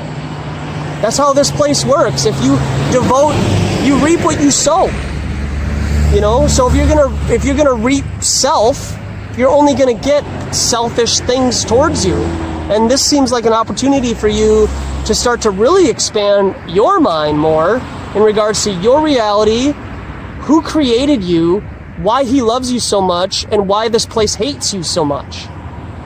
Okay, because this place hates you, hates me, hates everybody here, which is why we believe we live on a ball in outer space. Because they manufactured this fantasy of where we're supposed to live. And again, I'm open to believing that, but I'm not going to believe that it all comes down to a deity. That's fine, man. These are knowing the Earth is flat or a sphere isn't going to save you. It's not. Trusting in Christ will. And then you go from there. So then you, I guess, are somewhat admitting that this is kind of a religious, not religious, but a faith-based. No, I know the Earth is flat, not a sphere. But because water is flat. The relation between the belief in God and Christ and flat. No, there's a lot of Christian non-flat earthers. Didn't you say like you can't be atheist and be a flat earther or something like that? Yeah, because if you really those are incompatible, then how? No, it's not incompatible, because there are people out there who claim to be a flat earther and still think that it wasn't created by anybody.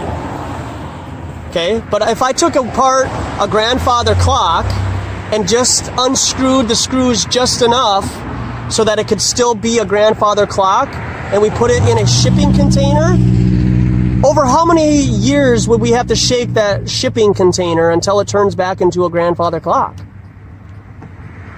I'm not really following you on that. I'm saying that there was a creator of the grandfather clock, okay, right?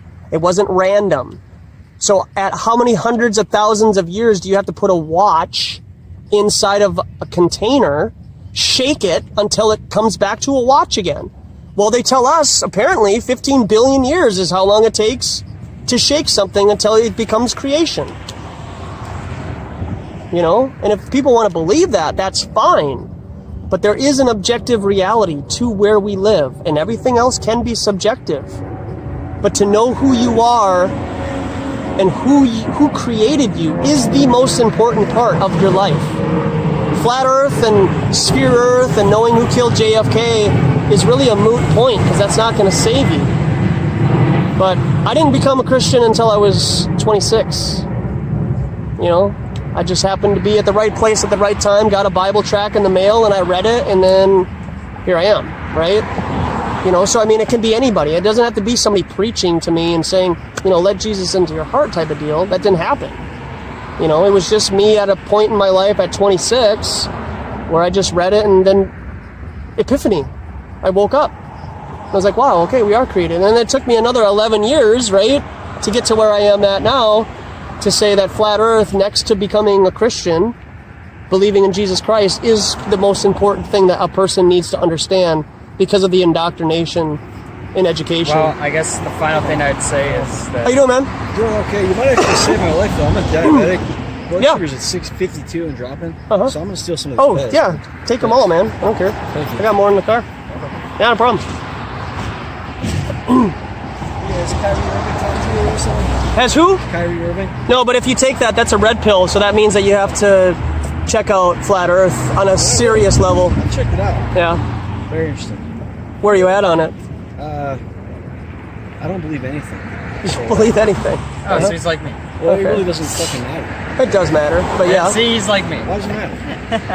I don't care. I don't care that Trump's president right now. It doesn't affect me because I'm a white middle-aged man. No offense, but You know, I don't vote. It doesn't count. I don't vote either. So. Oh, there we go. I'm very blessed. Yeah, I mean, we could probably agree on a lot more than you think. I'm not disagreeing with But- anything. I just don't care. Well, I hope you do care. That's what I was saying to you, is that ultimately, I agree. I like the fact that you're questioning things, but you don't go the extra mile. You don't go the extra mile and put your foot down and say, this is true in my heart.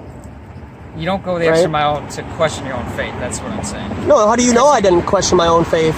And that's why I'm where I'm at now. I mean, doesn't that lead a person to questioning to get more confirmation about what they're trusting their faith in over a period of time of life experience? You're building your conviction to it. Sure. Well, you're building, that and facts, right? In your life to show you what's true or no, it's not. And so, I do put my foot down, and I do I just don't see what's wrong with that. There's nothing, you can do whatever you want. I don't Well, I'm sure you life. can, but I mean, I guess my point was just that if you really want to own yourself, you don't own yourself. question You're a commodity on the stock exchange right now from the Fed Reserve. Do you know that? Your birth certificate is literally a commodity. That's why your name is in capital letters on your driver's license and your birth certificate. So you don't own yourself. So as much as you might have this philosophy that I'm an owner and I'm an independent person, you're not, man. Well, I like to say I do. Well, you can say all you want, but I'm you're gonna not. try as hard as I can to. Try as hard as you want, but you're still owned by the establishment. Well, and traded as a commodity. You mean trade it, like, I know that Facebook takes my information and sells that for advertising. Sure. Is it all about advertising and influence? I mean, what else is the point? Well, no, it's about producing you as a slave to pay for the interest on the Fed Reserve Bank. We literally, why we pay taxes is to pay the interest, not the whole sum of debt. You're the interest, so that's how useless we are to them. To who? To the people who created the Federal Reserve, the banknotes, and economy. They're the same as we are. No, they're not the same. They're not the same as us. They think that they are. But they're not, so... But we've given them their power by consenting by our silence. So what? So do you want to come to the Fed Reserve with me next week and then stand out front and inform the public that tax is theft? But it is, I mean, that's libertarian philosophy. That's fine. You know what I mean? But like, look, I just don't. I'm just living my life. Like, yeah. So you're not going to be held accountable to anybody when you die? No. How do you know that? I don't. Like nobody. I mean, I believe in a higher power because I've been through AA and all that stuff. But to define it, like, it doesn't matter. Like, once I'm dead, I'm dead. I mean, now I sat in a sauna the other day and I was like, shit, if this is what hell is like, then this is gonna suck. But not even 1%. So are you a Jesus follower? I follow Christ. Yeah. Mm-hmm. Yep. Thanks. That's it, huh? Run away. Run! Don't worry, you'll see him someday too, man. I can't wait. Prove it. Prove it. Prove it. Prove it. Well, what's your name, man? David. Joshua. Nice to meet you. Yeah. Nice to meet you too, man. Again, I respect what you're doing. Yeah, well, I hope that it did something for you, you know? Because, I mean, the only thing I disagree about is the faith part, but that's it. So, and ultimately, I agree with not trusting the government and all that, so, and the establishment, so. Sure, man. We're all going to die, man, you know? We'll all meet our maker, and all truth will be revealed. All the conspiracy theories will come to light. Yes, in that sense, you're right. Because but no one really knows what happens. But when you die, you don't have a second chance to go back and figure things out. You have to figure them out here. So, I hope you know what you're doing, man. I really do. I really do. David's a strong name too, man. So, you know. Strong name. Strong. Like strong. No, I know. Yeah. It's just a name to me. But it is a name, but I get Joshua is a powerful name also. You know? If you want to go by biblical standards, yeah. Sure. Why wouldn't I? Why wouldn't I want to emulate powerful people in the Bible who were led by the Spirit? Because it's just a book. But yeah. That's what they tell us, right? Yeah. No, it's what I tell me. Well, I think mainstream authority has told us a lot of things. I wouldn't say that that's mainstream authority. That's just me. Really? Yes. Okay, man. Because like I said, I don't trust the government either. Well, like I said, the people who make your rules and the things that you have to follow and so on, they're Luciferian. Okay, well, so they trust the Bible more than you do, and you think that you have... I would read on more philosophy because that predates modern day stuff, you know what I mean? Like, that's... Like, read ancient Greek philosophy. So reading ancient Greek philosophy is going to give you a good idea of how to act here now? Predates all of what you're talking about. Predates the Bible, predates... It doesn't matter if it predates the Bible, it doesn't make it true. Well, it sure shows that they were questioning things first. So. All right, man. The law has been written on your heart, and that's why you're not a murderer. I guess so.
What's up? I can't hear you.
I had to zoom into those people.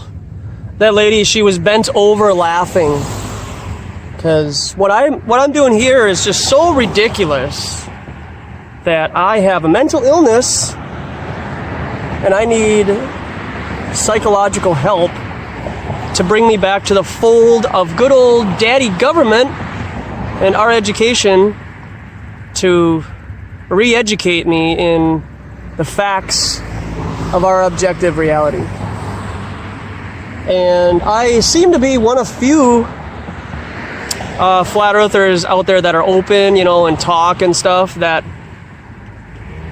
can put their finger on something, stand their ground, and not waver in certain aspects, particularly when it comes to faith in God. And that's fine. But this is who I am. You're not going to be able to come by me or come here in the comment section. By the way, if you've made it this far, like, share, subscribe, dislike if you want.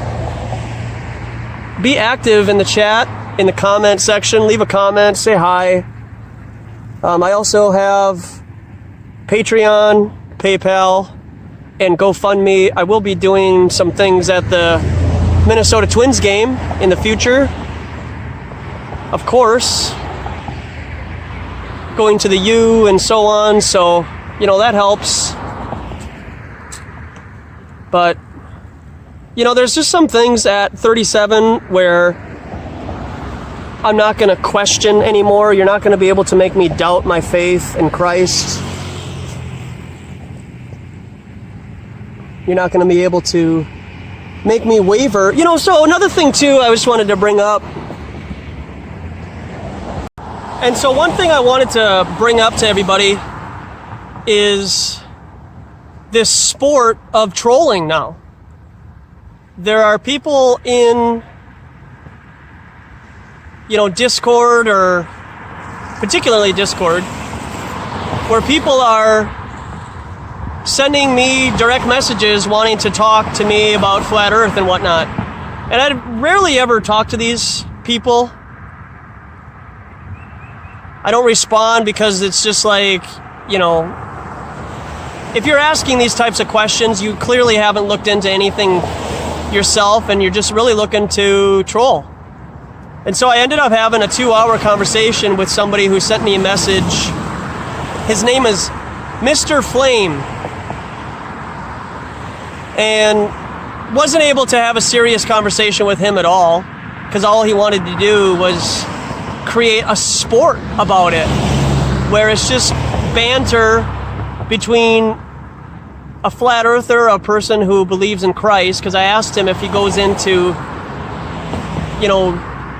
debates with Christianity versus atheism and so on and so on. He's like, yeah, I do. And this is all voice chat, so we're all, the two of us are talking, through voice chat, because I wasn't going to talk to him otherwise. And so it's just a sport to these people now, to make you doubt your knowledge of flat earth and your belief in Jesus Christ. And I called him out on it, and I have it recorded, and maybe someday I'll share it, but he just, it's a sport to these people now. So I think, as flat earth continues to grow, you're going to have people who will just purposefully troll you, not to get a reaction anymore. I think it's really just to make you doubt, where you're at and your, knowledge about flat earth and whatnot. And it's a real sad state of affairs for people to direct message someone throughout the day, which I asked him, I'm like, did you send me specifically this message because you know who I am, or is this just random? And he's like, no, it's just a random thing. I want to get, an idea of what flat earthers think. And so basically I'm just thinking I'm an experiment to this person. I'm a subject, and this person is just gathering information and then moves on to the next person, and then just continues to just treat people like there's some kind of, a subject, because there's no other way, right? I mean, we got to be all those who believe in flat earth we're all mentally ill. How could you go against mainstream science and go against the educational system that we've had? So just be aware that when you're in these social networks, if you will, these places where you can talk to just random people, try to have a voice conversation with these people, because you could be talking to a bot if you're just texting back and forth. I mean, really, if you haven't looked into artificial intelligent algorithms that can literally have conversations with people, just be aware that if you're not talking to somebody verbally, there's probably a good chance you're talking to an AI. Now, when you talk to somebody verbally, I mean, you could go so as far as that too, but I don't think that, you know, the AI is sophisticated enough to have a flat earth verbal conversation, you know. But I think that that is going to start to flood, you know, various Discord conversations where people are just like trying to make you doubt where you live. You know, like these three ladies here, where it's just like they laugh, but they've never looked into anything. They never question their reality. And they just think everything's true, just like Santa Claus. And so when you have people, you know, like these three ladies here walking by, who just laugh and ridicule without any real investigation, because they trust the establishment to give them their answers, that's a sad state of affairs. Like that's what we're up against on a regular basis. And you kind of need to get over your own ego and just talk to people about it. Talk to every single person. You know, you shouldn't profile somebody. You shouldn't wait in the corner and hide and be like, oh no, they're not going to be into it. No, they don't look like they're into it. Oh, this person? Yeah, definitely. They'll definitely talk about it. So then I'll videotape the conversation with them. You know, that's not fair, because you're withholding a lot of information from people. And I invite again everybody to come out here to do activism with me. Send me an email. It'll be in the description section. Send me a message, you know, whatever you feel comfortable doing. And if you live in Minnesota, you know, I'd love to do something with you, just the two of us, or get a group together and do it together. How you doing?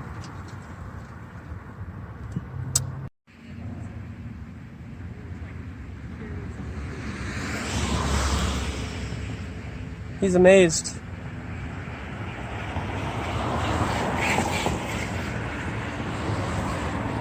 He's amazed. Pretty well, man. How about yourself? Right on. I was curious about the part where it said NASA was caught lying. What was that about? Have you ever seen this globe Earth from that perspective before? So, like, let's say that you're the moon, right? You're on the moon, and then have you ever looked at the Earth from that perspective before? Like through film? No, with your own physical eyes. No, I haven't been. Okay. In space. Yeah. And then when you investigate the pictures that they say that are from outer space, you realize that they're images and not real photos. They're composites. They're like photoshopped. They're created on a computer, yeah. What about, okay, so I don't know when they started taking photos of Earth from space, but 1972. Okay, so yeah, that would be. When did they start developing the software to like alter and fabricate images? Like pre-72? Probably, yeah. I mean, you know, I wouldn't be surprised. There's no concrete evidence to show that they didn't have the ability to Photoshop images at the time. And if you look at the Zapruder film, the JFK assassination film, you can easily tell that that's been edited. I mean, it's just, that was in yeah, like the footage. That makes a lot of sense. Yeah, that was in 1963. So that was 9 years before the photo from which would then of the Earth. Yeah. lead me to believe that that they would have that technology, they would be capable, and they would be using it. You could think. I mean, yeah, you could come to some conclusions. I mean, but I do I have a YouTube channel right there. If you don't mind grabbing a card. I posted a 40-minute video of a guy who claims to be a person that makes the images that you see in your science books of the outer space. And he's not necessarily a whistleblower. I mean, he's just telling like it is. Okay. You know, I mean, he's just saying like, We get our information of outer space that's laid out on a piece of paper, numbers, graphs, dots, so on and so on. And somehow he's able to interpret what he sees on a piece of paper and visualize it into, you know, something like, you know, this. Yeah. Something like, you know, this. You know? I was told that, I don't remember, I think it was like some, I don't know, astronomy class or something like that in college, where a professor said that when people are in a space shuttle in space and they look down to the Earth, that the curvature of the Earth could be caused by the curvature of the glass of the living pool or something like that. That's an interesting point for him to say that. Yeah, well, actually, yeah. Okay. I was trying to figure out more about that. Yeah. Yeah, I mean, mainstream media does kind of hint at a lot of things and divulge truth that most, you know, common folk wouldn't ever think. Like, they just told the truth. You know what I mean? Like, wow, they really just said that on live TV. Like the first guy that showed up at the Pentagon during 9/11, and the reporter said, I'm not seeing any evidences that an airplane crashed here. The next day he had to recant his statement. You know? Yeah, I have seen some documentaries on that, and that looks extremely suspicious. Yeah. Not gonna lie. Yeah. But I can ask you something. What the hell was I asking? But what are some evidences that you have to know that you live on a sphere in outer space? That was, thank you, that kind of reminded me. Yeah. I don't have any evidence. What I was wondering was, what are they trying to gain by telling us? Sure, like a motive, you're saying? What's their motive? So if you just showed up at a crime scene and there's blood everywhere, there's a bloody knife, and it's an empty apartment, do you immediately start thinking of a motive, or do you gather evidence first? Evidence, and then evidence leads to a motive. Yeah, right. And so if I was to provide you with the circumference of the Earth, 24,901 miles, that's the circumference. So that's kind of a prison planet, right? So we're not able to go there's no other land for us to find, is what they're saying, right? There's no more water, there's no more resources. Everything that we have is on this little blue marble in outer space, right? And so with that being said, I have an equation, 8 inches per mile squared. This is their maths broken down into a equation to show you that over 50 miles, you should see up to 1,800 feet of curvature from one shoreline to another. So you shouldn't be able to see skylines of cities from over 50 miles away, because the Earth curvature should obscure those buildings, right? Because they're further away from the curve, right? I have seen something like that on YouTube where a guy's a camera and he's showing a distance and he's saying now, like, why doesn't this distance, why aren't these shorter, bending, curving, whatever, something like that. Right, okay, so with all that being said, knowing that water is level, okay, in a container, at what point and what height do you see it conforming to the exterior of a ball? Well, then they give us the nomenclature gravity, right? That's how water can conform to the exterior of a ball on a massive scale, okay?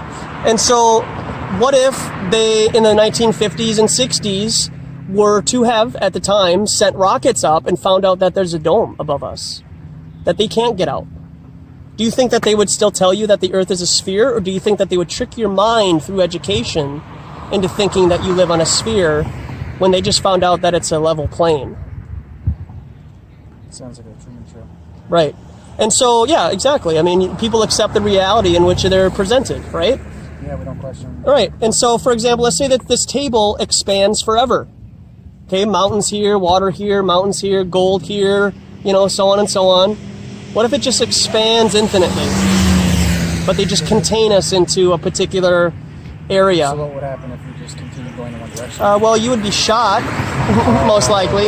You would be told to come back in, because there's an Antarctic treaty.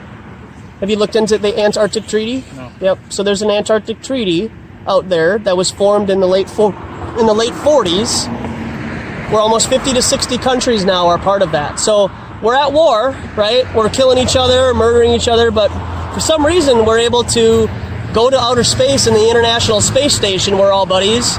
And then this Antarctic treaty we're able to just be okay with. So really, I think that they're just withholding land and more resources and more water from us. Confining us and Yeah. preventing us from breaching the land or the resources, Yeah. or expanding, destroying more of the planet or something. Yeah. That's possible too. And with global warming, that idea, it is to create the human being as the enemy. Oh, like we're our own destruction. kind of Yeah, thing. right.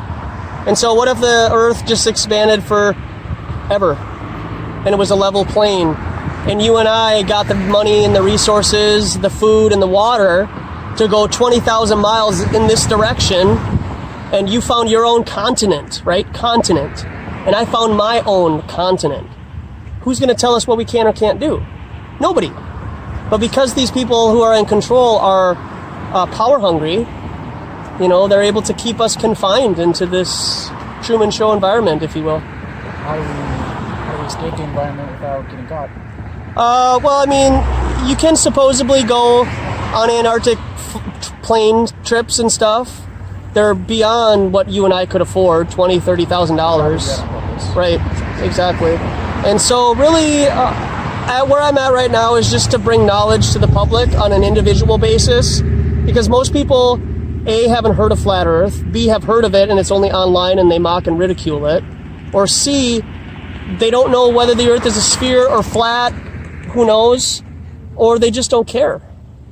And I hope by my testimony coming out here to bring attention to Flat Earth will allow a person's defenses to be dropped a little bit, to then investigate it and say, well, this guy was spending 4 hours on, you know, May 31st trying to reach the public. Maybe I should look into it a little bit. And then as a person opens their mind to such conversations, it will lead you to where you need to be. Not necessarily coming out here and setting up a table, right? You know, but I mean, Plant the seed. Plant the seed. Talk about it with your friends and family, and I dare you to, you know. But and then just go from there, you know. I remember in I think it was like 7th grade or something like that. I had a social studies teacher from Australia. His name is Mr. Donnelly, and he mentioned he was part of like a Flat Earth society, like there was a group. Yeah. And he got fired. We were told it was because he was drinking or something like that on the job. Yeah, it was a sad day. But who knows if that was true? Right. I mean, for all we know, it could have been because he was getting in trouble for talking about Yes, things. That possibly. Yeah. One thing though to mention about the Flat Earth Society, that is a thing? That is a thing, Okay. but it is a government-run website. Wait a second, that seems contradictory. Yeah, it is a bit contradictory because of their views on there and how they go about their business wouldn't conform to what a genuine flat earther would understand their reality to be. For example, it's not a large disc going upwards in outer space. The thing about the Flat Earth Society is they still think that outer space is real. Oh, okay. And so it's just like we're just an island, and how gravity is created is the island is moving up at a particular speed to give us the phenomenon that we call gravity. Oh, okay. So we're just constantly. Oh. That's what they. That's an example that they would give a person, and so you might be able to get some worthwhile information from there, but I wouldn't marry myself to that website or anything, or the people involved in it. I would try to venture out where. So is space just a construct of the dome? Like is space just like a reflected image? Like what are we looking at? Like, it's been known to be called a firmament. A firmament? Yeah. Okay. So in Genesis 1, it talks about a firmament. For example, how God separated the waters from the waters. Okay. And just hypothetically, this isn't anything I can prove, but the reason why the sky is blue is because it's water. And the luminaries are inside the firmament. The sun, the moon, and the stars, and the lights that we see in the sky, those all revolve around us. And so the sun gives us time of day, right? Okay. The moon gives us time of month, right? Gives us 28 days is the typical cycle of the moon. And the stars give us the navigational part about where we live on Earth. And so there's an explanation to those, but then mainstream science won't go as far as to say that we're a geocentric environment. We're heliocentric, so we revolve around the sun. So are they likely suppressing the information from people? Okay, I'm trying to figure out like scientists and people in NASA and other. On your far left. Would they be likely suppressing information to their colleagues, or is it more of like they're all in on it now? Are they all in on it and they all know, or are they suppressing it? Yeah, or are they just not told the truth and they don't know? There's a lot of compartmentalization that goes on in that level of security, if you will. Maybe a lot of non-disclosure agreements that get passed around. Yes. And compartmentalization. Yeah, I was going to say security is an interesting word. You know, and so over a period of time, an entity develops trust with an individual. And over that period of time, an entity, like NASA, for example, or secret societies, develop trust with that individual to know whether or not they're trustworthy with the information that is given to them on a small scale. Testers and stuff. Tests and stuff, yeah. And so if over 20, 30, 40 years, people expect to work, right? People expect to work 40, 50 years here on Earth, right? And retire in their 50s and 60s, right? So there's no rush, you know what I mean? Like there's no hurry to get all the information that you need. And a lot of it, like I said, is compartmentalization. So, you know, with this battery pack I have, you know, there's an LED light in it. But if you made the LED light, how do you know it's going to this specific thing? You know, you don't know that. I mean, that's a good point. So I mean, yeah, there is probably a lot of people who do know the know. But really with the moon landing, probably maybe 100 people really knew what was going on. Because obviously the astronauts had to know, right? I was going to say, yeah. Cameraman. Some people have to know, right? So some people have to know, but they're bound to secrecy. And once they get up to that point, they've taken oaths, you know, or non-disclosure agreements. Yeah. And their family and friends are threatened if they don't keep their mouth shut over a particular time. That does sound like one of those deathbed confession things where you hear about people who are involved in conspiracies, and then when they're, you know, on their deathbed and most of their friends and family long since passed, they come out with this huge, like, I don't know, I don't want to say revealing, it'd be like they come clean. Yeah, I mean, that's probably part of dying. I've never, you know, you and I have never been there, right? But I mean, there might be some skeletons in your closet that you want to share and just get off your chest. Yeah, guilt. I mean, yeah, definitely. And yeah, you do want to take into account a lot of that. Now, is that circumstantial? Yeah, you know, but put it in your little, you know, folder, if you will, and keep it in mind. You know, don't marry it. You don't have to marry it or anything, but you can just say that it is a possibility. Because one thing that I try to encourage people not to do is, you and I would probably consider ourselves to be somewhat moral people. I mean, you wouldn't like try to distract me and steal one of my Pez, right? Even though it's free, you wouldn't like try to manipulate a situation where you could steal something from me, right? So you have somewhat moral code, right? But unfortunately, the people who do run this reality in which we live and are in power, they have a sense about them that that's all they do is lie. So they don't know what it's like to not be a deceptive person. And so to put your own personal moral code on the people that you see on TV is totally subjective, because you don't know what oaths they've signed, you don't know what they've written in blood, how they were raised, sacrifice that they've done, human sacrifice. Yeah, that sounds like something I heard about the president. I don't want to say like inauguration, but something that I don't know. I get that all the time. Just randomness. Yeah. What was I gonna say? I don't know. I heard something about. I remember Grove was in the title. It had something to do with presidents and the secret society. And as soon as the presidents were sworn into office, they were part of this sacrificial type of ritual, where they were all wearing hoods and they were like burning owls alive or something like that. And they were like chanting and shit like that. I don't know. Yeah. That just reminded me. You ever seen the movie? It's a long time ago, but it's called The Skulls.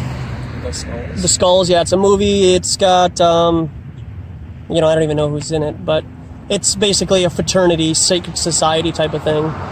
It's a fascinating movie to see. Is it based on a true story, or is it just like part of our culture? If you were to watch it, you could, and if you were to have some history about looking into secret societies, you could see a lot of similar things going on. That makes sense. And they do use movies as a means to project either A, what they're doing, B, what they're going to do, or C, what they have been doing, you know? I mean, and it's called predictive programming. I mean, 15, 20 years before those Twin Towers collapsed in their own footprint, mind you, there were cartoons, movies, and so on that just showed the Twin Towers exploding and being brought to the ground. You know, the X-Files, for example? You know, the lone gunman, the 3 guys that Mulder kind of talked to, the guy with the blonde hair, the glasses, and the other 2 guys? It's been way too long. Yeah. I should rewatch it. Sure, but it's called, they came out with their own show called The Lone Gunman. And I think 8 months before 9/11 happened, their pilot episode of The Lone Gunman talked about remotely flying an airplane into the Twin Towers. Yeah. And at the time, nobody would ever think twice, right? Yeah, it's just a show. It's TV, it's fantasy. That's what everybody here thinks is TV and movies are just fantasy based on fiction. Yeah, it can't be real. But then when you talk about outer space, right? Then it just all of a sudden becomes real, right? Because of what NASA and Hollywood have been able to do over a period of time, particularly when we were younger. Right. Yeah. It's fun, you know, and I have a lot of passion for people and just giving them the other side of the story, I guess. Because a lot of people think that we do live on a heliocentric model. You know, where this Earth is spinning, and I ask people who believe in this model, they don't know the circumference of it. They don't know how fast it's spinning. They don't know the radius of it, right? They don't know anything about it, but when they were 7 years old, they were taught it. You know, so, and that's indoctrination. And repeating something over and over again becomes mind control. You know, and for me to come out here and challenge a person's reality, I can openly admit, yes, I am gaslighting every single person here, right? I am making you challenge your reality.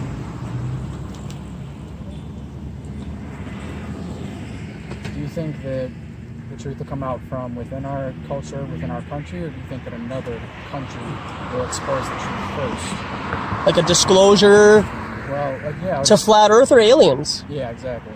You know, I mean, Wernher von Braun, if I'm not mistaken, on his deathbed confession, for example, said that the final end game will be a fake alien invasion. You know, so I encourage you to look into Project Bluebeam and holograms. Project Bluebeam. What was the thing you told me about earlier, this movie? The Skulls. Skulls, okay. Yeah. Project Bluebeam, Skulls. And you can just go onto my YouTube channel and watch this later, right? And then... Does it have the stuff that we've been talking about on there? I'll put the links in the description, yeah, but it won't be until tomorrow morning when it'll get uploaded, because it just takes a while for videos to get uploaded onto YouTube. But yeah, it's just it's frustrating that people are so close-minded, I guess, but it's not surprising, you know, and so I have to be patient with people, and some people like yourself I can be more patient with and have an open conversation. Others I just have to end it. Yeah, you know. We do live in the age of misinformation, so. And we live. That people aren't necessarily open-minded. Right. Well, and the fortunate thing is that we live in an age of technology. So you have an opportunity to investigate anything and everything that you possibly want to, or that you're introduced to. And then you can look into it on your own time. And then once you find out, you know, your worldview, and then base it on what the evidence is that you're seeing, for example, about flat Earth, then you can have a better understanding about both sides of where you live. And really, flat Earth just makes more sense after you kind of just humble yourself and put the ego aside.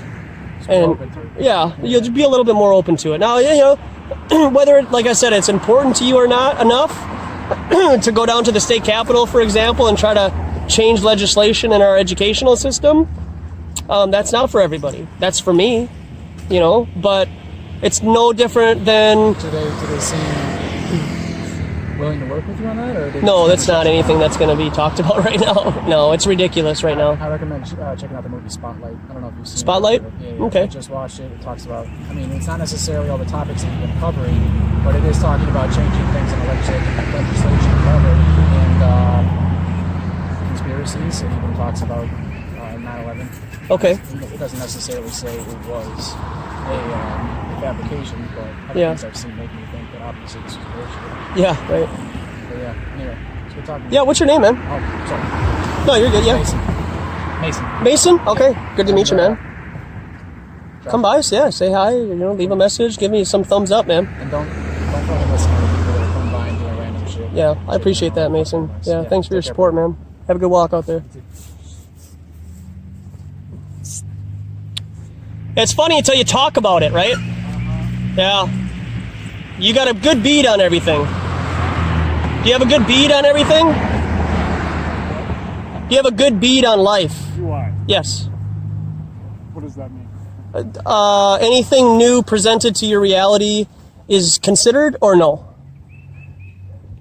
Depends on what it is. Right? What about flat Earth? Sorry, no. Sorry, no, huh? Then I encourage you to prove to yourself that you live on this ball in outer space, that you most likely don't know how fast it's spinning off the top of your head right now or the circumference of it. And so you believe in something that you know nothing about its identity. But you can be tested. It can be? Yes. In what regard? That you can test? I can test. How can you test the globe? Eclipse of the moon, you see the edge of the earth. That doesn't prove the sphericity of the Earth, sir. No, it doesn't. What's a selenolion? What's a selenolion? A selenolion? Yep. Is it a moon lion? Yeah, right. It's a phenomenon that scientists can't explain. Oh no, they can't explain it, so therefore everything's wrong. I'm just saying, you know, it is an interesting phenomenon that I encourage you to. You know what it is? I know what they tell us it is. What they tell you? Who's they? Yeah. Who's You're not very open-minded, sir. So. Oh, I'm sorry. You presented with an argument, so I meant that you should have gone by saying someone's. Yeah, I am going to shut it down. You have no idea where you live, what the circumference of the Earth is, and eclipses don't prove the sphericity of the Earth. Tell me where we are. Tell me where we are then. You tell me what you think we are, and prove it now. Okay. Hey, what's up, man? Oh. I'm thinking. So you can't. I deal with you all the time, man. I deal with your spirit all the time. You can't do it. I could. I don't. There's no. Yeah, I could. I tell you, but I don't want to. I have a card right here, I don't want and I have over 6. You don't deserve to know, sir. Oh, I don't deserve no, to know? No. Oh. In your own time. Deserve to know. In your own time. In my own time. Yep. You'll figure it out. Really? I don't think so. I think you're. La tierra es plana. I think you're full of shit. No, I pooped before I came here. Thanks. Nah, you're full of shit. What's up, man? Just one thing. All right. Yeah. Okay, so a spherical Earth would explain the moon and its stages, right? No. Have you ever looked at the moon? It wouldn't prove it. Why not? Because the celestial bodies in the sky don't prove the sphericity of the Earth. Well, if you think about it. I have thought about it. I have thought about it. I appreciate it. You're probably much better than Army guy. Anything that you see is reflecting off the sun, right? No. No, not everything. Oh, in what regard? So you think that the moon is the moon's light is reflective of the sun? Yes. Okay. The moon's light is reflective of the sun. It's basic physics, right? Basic. Everything you see either absorbs or reflects light. Can you agree with that? To an extent, yeah. Okay. So by that logic, basically by that logic, when you see the moon, it is reflecting light out of the sun. No, it's not. So you're saying that the moon has its own light? Yes. Okay. But can you explain the different stages of the moon? You have the half moon. I need you to explain it, and then I'll try to. What is the typical mainstream explanation of the moon phases? Okay, so this is the Earth? I got the Earth right here. I mean, you could use that, yeah. Yeah, we can use that. That. So imagine the moon is over here. The moon revolves around the Earth. Okay. Can you agree on that? No. No? No. Okay. Well... Because I don't believe in the heliocentric model. I don't think that this is in outer space floating, okay. and the moon is doing its thing out there. So you don't believe that the moon is orbiting around the Earth? In the sense that you think it is, no. Okay. The sense that I think that we live on a geostationary environment where the sun and the moon revolve around us. Okay. Yeah. All right. So basically, this is how I look at it. Okay. Yeah. I'll show you my view. Sure. And you try to prove your view. I'll give you a different viewpoint. How about that? I can't prove anything to you right now. All right. So basically, the moon to me, is a spherical object. Okay. Okay, it revolves around the Earth.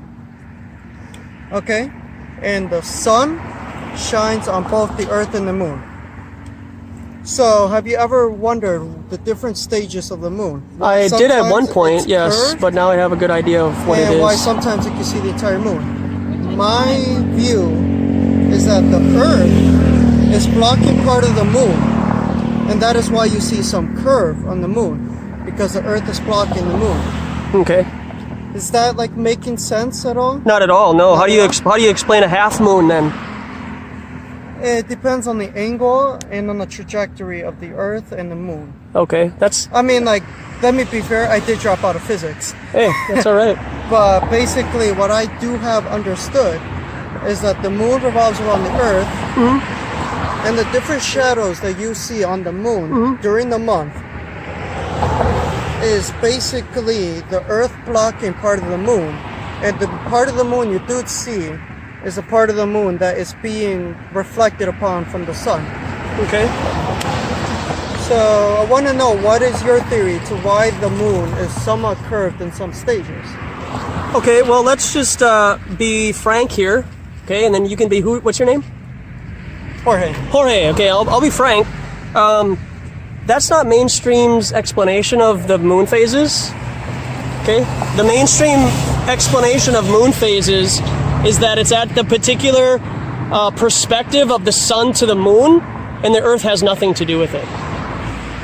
Okay. So you've already admitted that your understanding of the moon phases is wrong. And so what else do you have? Okay. Let's look at the fact. It's not a fact, man. That's mainstream. Have you ever That's heard of mainstream. where I come from? Ecuador? Okay. Ecuador. It is right in the equator. Uh-huh. Do you believe in the equator at all? Like the middle of the Earth? Like the line that divides the Earth into north and south? Do I believe in it? Yeah, like there's a line that divides north and south. Like there's a line, there has to be a middle. There has to be. Correct. There has to be. Why does there have to be? Why there has to be? Yep. Mm-hmm. Well, I mean, I'm a math major. Like, okay, well, you just told me that the moon phases were one thing when mainstream science tells you that they're not at all like that. Well, basically, if you think about it, there has to be a middle to something. Okay, well, if there are two ends, then there has to be a middle to something. Okay. Like, maybe it's hard to calculate that exact middle, but if there are two definitive ends, then a sphere doesn't have an end. Okay. Now, can I show you what Can I show you what the equator looks like on a flat Earth? Yeah. It looks like this. That's the point right there, yep. And the sun just goes in a circle around the North Pole. Around the North Pole, and as it gets to be more summer, that's when you see the sun above us like this. And in Minnesota, as it becomes more winter out, you'll see the sun at a more southern part, right? And so that means that the sun is possibly revolving towards the outer ring, which may or may not be Antarctica and the ice wall. Okay, but so what's your thing about Ecuador? All right. So, do you know about gravity at all? I'm familiar with that, yeah. What is it? Gravity is basically the force that puts you down. Are you sure? Yeah. If you drop that water right now, gravity will take it down. Gravity will? Yes. Okay. Okay, so basically what it is, there is a part in Ecuador where gravity is lighter than the rest of the Earth. That's amazing. Yes. And why? Yes, because the Earth, because that exact point is right at the equator. Wow. It is right on the equator. Which means... And the Earth is spinning, correct? Correct. Okay, what's the Earth spinning at? Do you happen to know what the Earth's spin? I believe it is spinning at something 100,000 miles an hour, I believe, something like that, or I'm saying in kilometers. You're Jorge, right? Did you ever play baseball? Yes. Okay, you're 0 for 2 right now, so you're about to strike out. The Earth spins at about 1,000 miles an hour. 1,000 miles an hour? Yeah, not even close to 100,000 miles. So you got the moon phases wrong, you got your own globe Earth model graven image wrong, You got one more out, bud. All right, then you explain to me. All right, you're at the ocean. You're at the shore of an ocean. Right. You see a boat. Yes. And it is going directly. It is going straight. Yes. At one point, the boat will disappear. At what point? How far does the boat have to be away? At the point at which, all right, you may not see the curve, correct? I'm asking you a question. I mean, if the boat's I don't going know over the exact miles away. Uh-oh, Jorge, but it will reach the point. The count is 1-1 right now. You got a ball and a strike. I mean, you're doing okay. I like balls. Okay. Keep it going. Okay. So basically, it is curved. How do you know that? I'm just asking you at what point, at what distance does the boat go over the curve? I don't know the exact distance. You don't, but it just happens. But it just happens, right? Then what would be your theory to why the boat would disappear at a certain distance? After, like, a good amount of time, why does the boat disappear? It doesn't disappear, actually. If you were to grab a high-powered zoom lens on a camera, okay, or a telescope, you'll actually be able to bring that object back into focus, and it didn't go anywhere. It's just common refraction that happens when the water acts like a mirror, which it does, and then it's the horizon of the sky and the water meeting together. That's called perspective. So most people in the horizon, the quote horizon, it's about 4 miles is where the quote boat will end up going over the quote horizon in the curve, but it's not. You can just bring that object back into focus, Jorge. There's no curve. There's never been measurable curve. You don't live on a ball in outer space. You've been lied to, and clearly highly indoctrinated. And So, even in things that you don't even know. One thing. So, what is your counter to the fact that the Earth spins around the Earth? Like, it's spinning. What is your counter to it? The Earth isn't spinning. It's immovable. It's fixed. You think that the Earth is fixed? I'm pretty sure, yeah. What is your proof to that? Do you feel us spinning right now? I just want to, like, I just want to, like, I just want to be respected. Yeah, I know. Like, You keep saying respectful, which sounds like you're making sure I don't take it as an insult, and you're higher intelligence than I am. No, it's like when it comes to these, it gets real like easy to, like, be. Nah, Jorge, it really doesn't, because I'll tell you this much: we're not spinning. I don't feel us spinning. This guy right here, he doesn't feel himself spinning. And when you get in a car that is going at a consistent speed, eventually you will feel the velocity at first. But once the speed becomes consistent, that guy had to take a picture of me. Guy running away. Run away! Don't talk about it. Just run away. Honestly, that's bound to happen. I know, dude. I've been doing this. Isn't my And first rodeo. Are you, like, taking a video of me right now? Yeah, I am. Yep. Okay. Yep. All right. Posting on YouTube. Yep. All right. No you can have my YouTube channel right there, bud. It's all right. No so you can watch it, and make sure you take a red pill too. I'd love for you to just wake up and challenge yourself in this matrix that you live in. Yeah, we live on a fixed, immovable, motionless plane. You're not spinning, and if you were to roll down the windows, you would feel that you're driving at 60 miles an hour. You would, yes. Yes, just like a convertible. You live in an enclosed system, Jorge. Okay? Water is level, and you can see for vast distances with the proper technology, just like they use periscopes and submarine missiles, missiles from ground to air. They don't account for the Coriolis effect, Jorge, because the Earth isn't spinning. You can't have it both ways. You can't account for the Coriolis effect with snipers and then not account for it when airplanes take off and land. Neither can you do it for helicopters at 50,000 feet in the air and just wait for the Earth to move and then I'm at my destination. You've been lied to, man. I know it sucks, to know that you've been deceived and you don't even have a proper understanding of your own heliocentric model. So then I challenge you, okay, to go home, understand where you live. Okay, do you know the circumference of this graven image? They honestly don't teach you the circumference. That's the bad thing about the educational system. Okay, well, I'll teach you. It's 24,901 mile in circumference. Okay, that's how they tell us it's a sphere. And then I have a wonderful, I'd encourage you to either take a picture of this or look it up on your own time. That is the equation, 8 inches per mile squared. Okay? That gives you the curvature calculation where when you're seeing an object off into the distance, like a boat, for example, you can get a boat app and you can actually see where barges, like, big barge ships in the ocean, how far they are away. And then as you watch them travel further away from you, you'll be able to see how tall that ship is and where it is on the earth, so that then you can get a proper understanding that if that boat is 50 miles away, there should be 1,700 feet of curvature. So you shouldn't be able to see that boat anymore, but you still do. There's no curve, man. I honestly do believe there's a curve. You can believe it all you want. It's not going to make it true. What about outer space? You believe that we can land on the moon? We did. We did not. Okay. How old are you, Jorge? I'm 19. 19. You are fresh there is out of school, man. You have so much that we learning to do. landed on the moon. And I can show you more evidence to prove that we didn't. So you think that NASA faked... Okay. NASA faked the moon landing? Yes, sir. What is your evidence of that? Harnesses, intersecting shadows.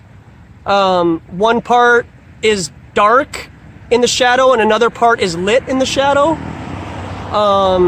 The size of the Earth is the same size as the moon from our perspective here on Earth, when the Earth on the moon should be significantly larger. Like, it should be massive. Okay, they lost all the trajectory data, all the original footage of the moon landing. Okay, and NASA has admitted themselves that they have never been past the Van Allen belt. Do you know what the Van Allen belt is? It's the supposed alleged radiation belt of up to 1,200 miles above us, and then in between that and the moon, it's thousands of miles of radiation. How do you get through that type of radiation? You can't. So even if your alleged moon landing was real, there's the Van Allen radiation belt.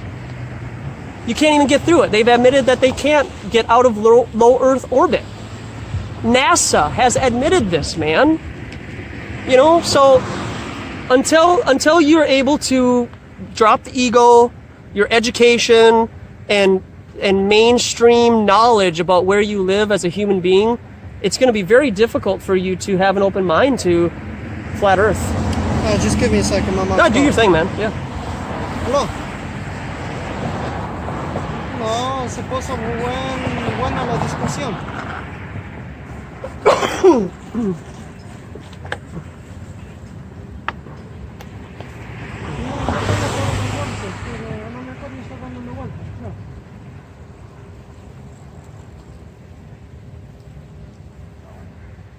You want to grab that DVD, man? I totally encourage you to.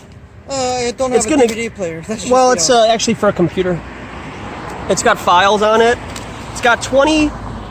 It's got almost 4.5 gigs of information to help lead you to what I feel is the right information for flat Earth, and you're gonna put it down. So. Well, I mean, I'm not gonna have all of this. It's free, dude. Yeah, but it's for you. That's why I bring it, so that I can then hand it out to people. So if you refuse to take, information that could at least give you both sides of the story, that's a bit dogmatic, isn't it? Are you kind of afraid that you're wrong? Let me just be fair. Okay, I'll be frank still. Yeah, okay. I'll be frank. Right on. I really didn't pay as much attention in science class, but right. I'm pretty sure we can explain. Okay. So you're pretty. So this is like a Christian saying, I didn't really pay attention in Sunday school, but pretty sure that God exists and the Catholic Church is right. Are you assuming I'm Catholic? I'm just saying, just speaking off the cuff, man. You didn't pay attention to science class, man. You just admitted that you have no idea where you really live, but you believe it. When you haven't experienced things in your own personal life to help you see both sides of the story. And that's what I'm doing here. I'm challenging the narrative, man. I'm presenting an alternative viewpoint. Because you've never seen the Earth from that perspective. You're seeing it now with your own eyes. My thinking is, however, all right, Earth is flat. Is this like your map right over here? Dude, those are all the models. I don't hide anything. I just Okay. present everything. Yep. Okay. Which one of these Earth models do you believe is real? I don't know. I've never seen any of them. You've never seen any of them? But Jorge, I can give you an idea. The AE map on the bottom has some pretty good evidences. The Pac-Man model, okay, that guy right there, that comes from Ecclesiastes 1:5. So you see the little Pac-Man? I made the Pac-Man into a sun. That's pretty funny, huh? So then what it does is it just goes across, and every day you get a new sun. It actually goes back to where it rose, and it just keeps going. Now, you want to call that portals? You want to call that a manifestation of the sun somehow? I don't know. But that's an idea out in flat Earth. Another idea is this, the Earth pond. So we're in an enclosed system right here that we can't get out of because of a giant ice wall. Well, let's say that we got out and we just went south 50,000 miles. We had all the resources that we needed, water, food, men, women, and then we just traveled on the ground for 50,000 miles, you know. Could we find another Earth-like encasement like we have here now? Maybe. Well, I'm asking, right now my friend is in China. Okay. To get to China, when he first got there, he first went traveling to Europe. Okay. Then he traveled to China. Uh-huh. So he went from here, Minnesota, and he landed somewhere in France, stayed there for a while, and then he went to China. Now, he's coming back to China in 1 week. No, not 1 week. Coming back to Minnesota? Coming back to Minnesota, yeah. Okay. Thank you for that. So he's coming back to Minnesota directly from China, one-way flight to the United States. Yep. So on a flat Earth theory, how can you explain that he's gonna go? Well, he went from the United States to Europe and to China, and now he's coming back to the United States. Gosh, he stumped me, Jorge. Have you ever looked into flight paths and so on? Flight path? Yeah. Can you explain it for me? Like Yep. So here's the typical AE map. Okay. Here's the United States, and here's China. Just fly straight across. It's really not that difficult.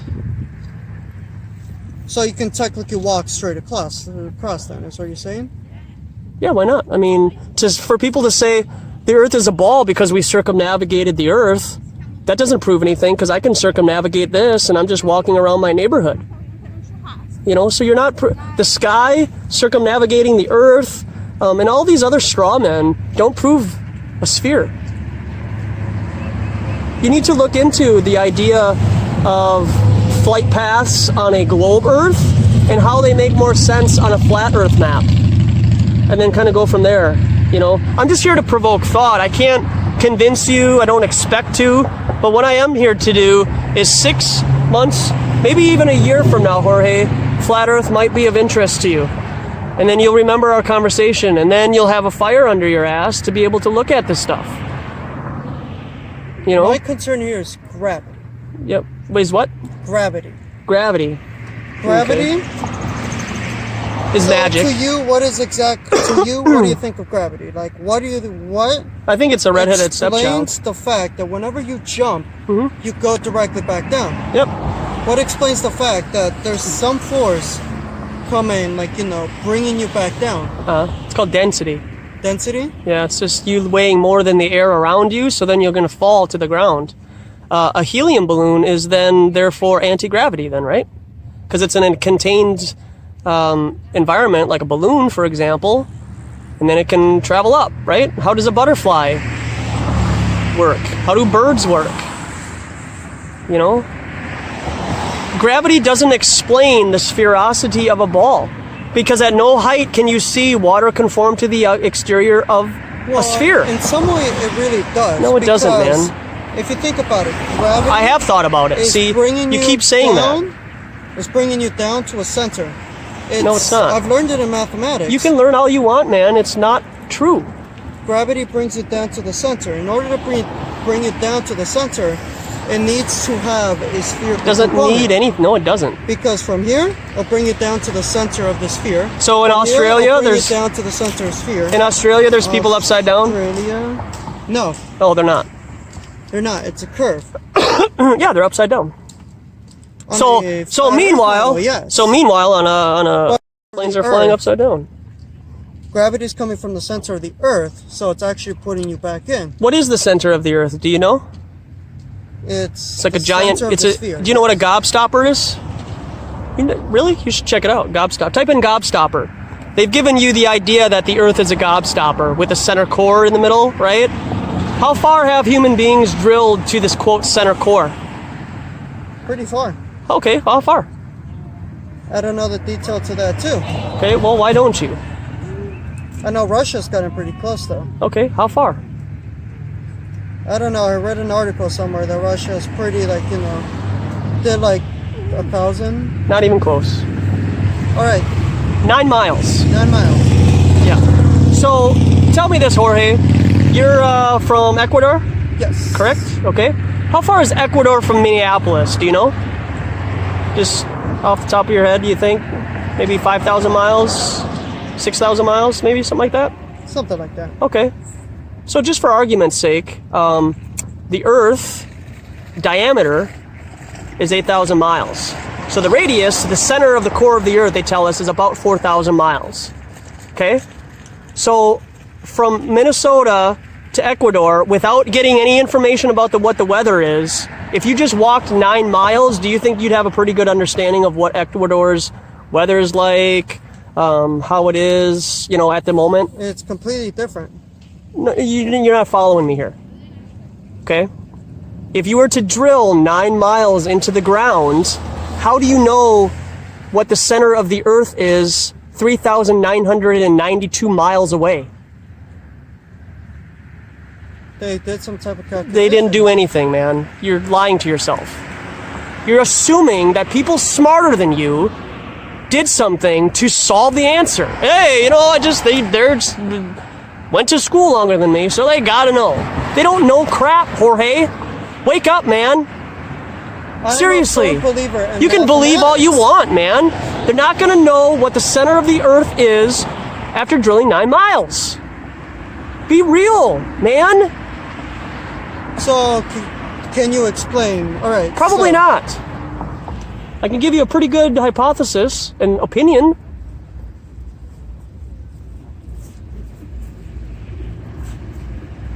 Someone's talking behind me. All right. So could you explain the sun to me again in this model, or in whichever model you used to know, the Pac-Man model? Well, the sun is a local sun. It's not. Do you know how far away the sun is from the Earth? They tell us in mainstream. Come on, Jorge. I know you didn't pay. In mainstream, yeah. Yeah, I know you didn't pay much attention, but you got to know how far the sun and the moon are away from the Earth, right? See, the sun is a good. Jorge, you've got 2 outs, bud. I think you got a full count. You got a full count. You tell me. Nope, it's all you, man. This is your model. This is you. You're supposed to. You believe in this. Yes, I do believe in this. But you don't know anything about it. Well, I don't know the specific numbers to it because that was like 2nd grade. Right. So in 2nd grade, you just believe everything now? How far is the Earth from the sun? Okay, give me a moment. The distance from the Earth to the sun is about 1.01 astronomical units. 1.517 to the... Yeah, 93 million miles. Yeah. Yeah. Yeah, 94 okay. to be exact, but yeah. So the Earth? Well, it's funny because the sun is traveling, the sun is further away now at 94 million miles, but it's hotter. And then when it's wintertime out, the sun is closer. How does that even make any sense? How did they trick your mind and my mind into thinking that when the sun is further away, it's warmer? Or, and when it's closer, it's colder? Well, that is explained by the angles. Of course it is. Yeah, which you don't know angles because we don't want to talk about moon phases again, do we? You got moon phases wrong. You thought it was the Earth causing the shadow when it's not. It's perspective. The Earth causing the shadow. It's not. It's perspective. Then how would you explain the shadow of the My moon? man, I have the definition of moon phases right here, and you can punch it in yourself. Sure, let's Google it up. The moon phases are caused by your perspective of being on Earth and seeing the sun shining its quote light on the moon. Has nothing to do with the Earth. So you don't believe that the moon reflects the sun's light because you said quote light. Not only do I not believe it, you believe that the Earth causes the phases of the moon. And that's wrong. Even mainstream science would tell you that you're wrong. You would get a wrong answer on your test. Your answer's wrong, Jorge. So the sun, to your perspective, how do you explain the shadows? Like, I don't. I've never been there before. Its own light? Yes, it does. What elements does the moon have that gives it its light? A lot of people think it's some kind of a crystalline light in the sky, electromagnetic, if you will. I got sunburnt when I was here on Saturday by the sun. If I stand next to a campfire, I'm not going to get sunburn. So how is it that there's a ball of flaming fire 93 million miles away from us causing heat stroke? That's UV light. The firelight doesn't have UV light. Okay. So you're almost on point. Okay? But they tell us that the sun is a fireball in outer space. Okay? And it's in a vacuum. Now, if you light a campfire and then you have an object big enough, like a cylinder, to put over that campfire, is the campfire going to be extinguished? Or when you lift it back up, will the campfire still be lit? Campfire will be extinguished because it absorbed all the oxygen inside the cylinder, right? Correct. Okay. So what you think the sun is completely off base and not true. It's an electromagnetic light also, and it gives heat, correct? And it causes plants and various other things to grow because they're able to utilize the sun's energy. The moon, photosynthesis. Okay, so the moon has its own light, and there have been tests to show that the moon is cold light. Whereas if you're in the shade of the full moon, you'll actually be warmer than if you were to stand out in the full moon light. You gotta look into this stuff, man. I'm giving you both sides of the story. All right, thank you for that. And so with the sun being 93 million miles away, that is incorrect. It's a local sun. I don't know how far away it is at all. We could say it's 93 miles away. You could be sure that my sun is wrong, but you don't know the exact details of your sun either? Yeah, I can admit that though. Okay. Yeah, you can't. But can you physically test the distance between the sun? Between the Earth and the sun? Has it been done before? I'm sure it has been, but that information probably won't be released to us. You know, they want you to think you live on a ball in outer space and the sun, you're revolving around the sun. That's called the heliocentric model. That's a religion, if you've never looked at it.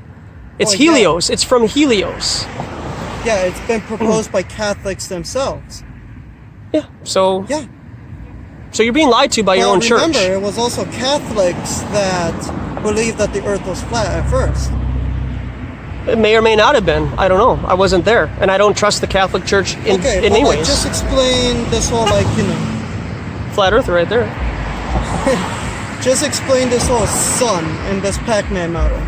Yeah. So this is an idea. I'm not married to it. Okay. Okay. Correct. But Ecclesiastes 1:5 says that the sun rises and sets, and then hurries back to where it rose again. So basically, the idea is that this is the Mercator map. Okay. Yes, I'm familiar with that map. Okay, this is the Mercator map. And so what the sun is doing is it's just going across and then somehow re-illuminating or being born again, if you will. Oh, hold up. I gotta give this to my dad. Oh, yeah, do your thing, man. Challenging conversation with this young man. And it's funny, this brings me to my point of the video that I proposed a couple of months ago when the sun and the moon were up at the same time and I presented this information that the Earth does not cause the phases of the moon, and I got flamed by other flat earthers, you know? So clearly that is a common idea. Like the Earth causes the moon phases. Alright.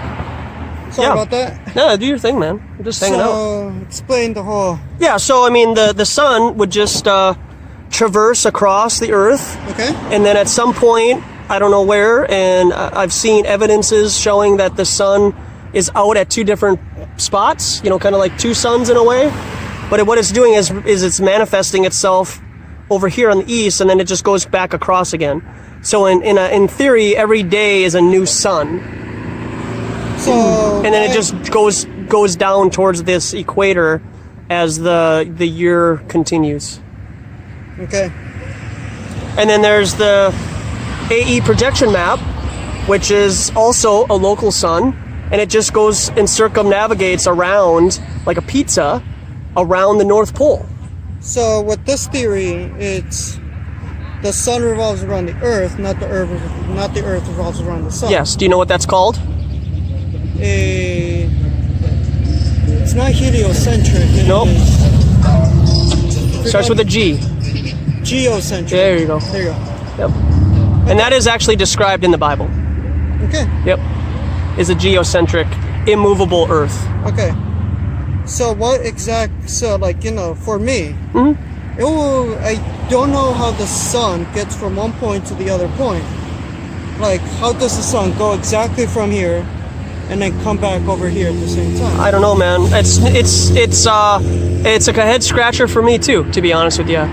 There's people that are flat earthers who understand we don't live on this, you know, graven image here, but they're trying to explore various ways of how the sun does move across the Earth. And I'm just presenting all the models to everybody so that then you can walk away with a genuine flat earther's opinion instead of what mainstream media likes to mock and ridicule us for. So basically what you know is that the Earth is flat. You Yes, just don't know the other sciences behind what goes around the Earth.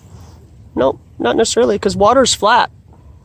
In a container, when water's not being moved around by an exterior force, it lays flat, does it not? Yes. Okay.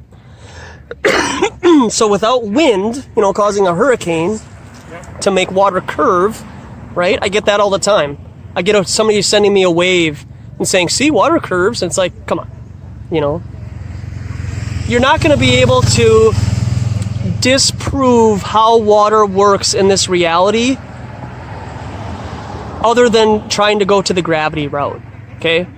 So when gravity is brought into the conversation, that's where they manipulated your mind into thinking that water can conform to the exterior of a ball and not go anywhere while it's spinning at 1,000 miles an hour, while the Earth is spinning around the sun at 66,000 miles an hour, and while the sun is moving forward at almost 500 million miles an hour.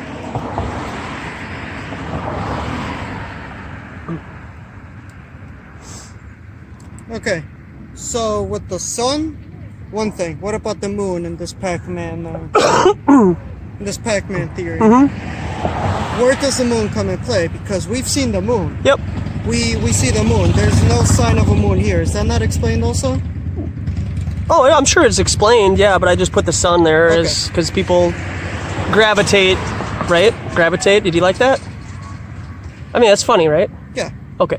So people gravitate more to how seasons work, and the moon doesn't necessarily cause the seasons, right? You know, they claim that it causes the tides, low tides and high tides, right? But that's because it's salt water. You're going to find that typically with salt water and not necessarily fresh water. And so the sun is more, you know, of a conversation piece than the moon. But then when you get into the eclipse and stuff, I have to backtrack and say, well, the eclipses and the spinning of the stars, you know, when you get that caption of the North Pole and all the stars are moving around it. Have you ever seen that picture before? Right. That doesn't prove a sphericity of the Earth either. So then what does that prove? If you see, like, you know, during different times of the year, you see different constellations. You do, yes. Correct. So are you also saying that those revolve around the Earth as well? Yes. they spin for us as directional pieces, and they're luminaries in the sky. And wandering stars are called planets, like Mars and Jupiter and so on. Correct. But that doesn't prove that the Earth is a sphere. It just proves that there's lights in the sky. So, to you, what is the shape of the moon? What is the shape of the moon? It looks like a disc to me. Okay, Yeah. shape of... I don't think... Have you ever like had a telescope and looked at Jupiter or anything like that? Yeah, I've looked at the various things, entities up there, and Do they look like this as well too? yeah, kind of, yeah. And they don't look like spheres. The only time that they ever look like spheres is when you go on Google and type in Jupiter. That's because they were taken by NASA. No, yeah, exactly. So you have to trust an exterior source to give you your image of outer space. Also, if you look like at a three-dimensional object straight, it'll look two-dimensional. If you're pretty far enough and you look at a three-dimensional object straight, it will look two-dimensional. Okay. So that's probably why you are seeing discs, because you're not looking at like the whole thing. You're just looking at like, you know, it makes it look like, you know, the distance makes a 3D object look like a 2D object. Are you familiar with what Stockholm Syndrome is, Jorge? Explain. Stockholm Syndrome is is coming to a defensive mechanism to psychology. Yes, psychology. Yeah, you're defending the very people that are lying to you. You're just regurgitating stuff, man. If you cannot prove the different sciences other than like this is the only thing that you think you know. What about the sun? What about the moon? What about the other constellations? Can you explain the sciences of why they act like they do? Can you explain why gravity always pulls everything down? Can you explain that sort of stuff? Can you explain it without NASA or Hollywood, Jorge? Well, I'm not scientific. I'm asking you a question, man. So you can't. So what you're doing is you're taking somebody else's word, right, to give you your ideas of a place that you'll never go to, right? Am I correct in that? If I had the money. Well, you don't. I would probably, and if I like, you know, studied, then I'll probably... So if you're more and more indoctrinated into this belief system, and then join a secret society, which you have to join, are you willing to join a secret society and do oaths and sign non-disclosure agreements? Okay, then you're not going to go anywhere up in space. So, how many people have even gone to outer space? Do you even know? First started with the Russians. No, I mean total, like total. How many people have gone? Let's see, 12 people from the United States have landed on the moon. And then we've had the first 3 Russians orbiting around this Earth. So how many people have gone to space? I'd say it's in between 17 and 25. Not even close, man. How many? About 600. 600 people have gone to space. Yes. Okay. Because you're not accounting for the quote ISS. Oh, okay. Yep. The astronauts are out there. Okay. I forgot about that. Yeah. So can you explain why they're not in outer space then? Why they haven't gone to outer space? I mean, I can, man, but I mean, I just don't know what you're trying to get from me right now at this point. At this point, I honestly don't know what you're trying to get from me either. I'm just sitting here, man. You came up to me, you know? True. So, I mean... I do admit that I have yet to convince you that the Earth is sphere. You're not going to convince me. That's the thing, is I've been in this for 3 years. Okay. I'm clearly committed to this. I have an understanding that the Earth is not a ball in outer space, and that it is an immovable fixed plane with level water all over it. Level water all over it. So for you to think that you can even conjure up the idea to convince me that we live on a ball in outer space is poppycock. One question I have here. Why is the Earth fixed, non-movable, but everything else is movable? Why does everything else move? Why, Jorge? Object? Why? Object we call Earth. Why? Can you explain that? Why? I'm kind of tired of explaining, Jorge, really, to be honest with you. I have a DVD here. I have a YouTube channel. We've been talking for almost an hour. True. You know, so like I'm a bit, my battery's actually gonna die. I'm a bit exhausted. You are 19 years old, so really all the things I can do is give you evidence here, DVD, to kind of help you along your way, but you refuse to take that. You want to stand firm in what you think you know about where you live at 19, mind you. I'm almost 20 years older than you, and I'm not saying that makes me better than you, but what I am saying is that I have more life experience to challenge and see deceptive nature and honesty. And what you believe in is deceptive. And so I would encourage you, with all due respect, man, to look into Flat Earth, just to debunk it. Just say, this guy out here, Joshua, who's talking all this mess about Flat Earth, I'm going to debunk it. I'm here for the next 3 months, here at Lake Calhoun, the U, Twins games and stuff. The U? Yep. Yeah, I set up stuff. Seen somebody with. It's probably with something similar. To yeah, darker skinned guy, kind of an afro. Guy, yeah. Yep. His name is John. John. Yep. Okay. How you doing? I have definitely seen him at campus. So that's all I can leave you with, man. I just. All right. Well, I'm gonna stay in and see what she says.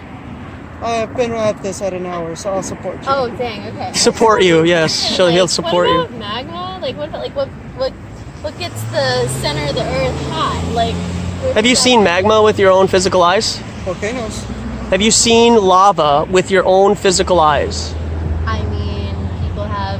Have you seen? Okay, so. So everything's an illusion. I'm just saying. What I'm presenting is that a lot of people believe what they see on TV and believe what they were taught at 7 years old, and now you think you live here. And you haven't even thought to think that you might have been lied to. It's fair. Okay. Do you know? Okay. So do you, with you living on this graven image that you've never seen from that perspective in outer space, right? Okay. So how do you even know this is real? Okay. The radius of this idol is 4,000 miles. So it takes 4,000 miles or so to get to the center of the Earth. And how many licks does it take? Do you know? Okay. It's kind of a joke, but so 9 miles is how far human beings have drilled into the Earth. Okay. So that leaves 3,992 miles of we don't know what's going on. So how do you know that the Earth is a gobstopper? I mean, let's be real here, right?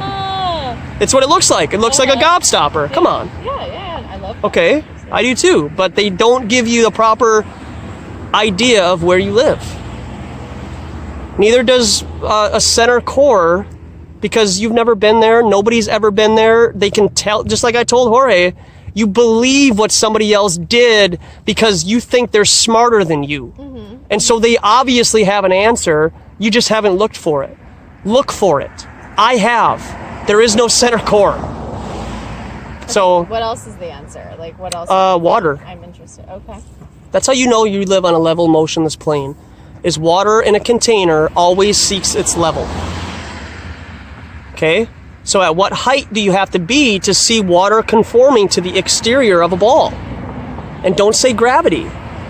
Okay? Because that's brainwashing.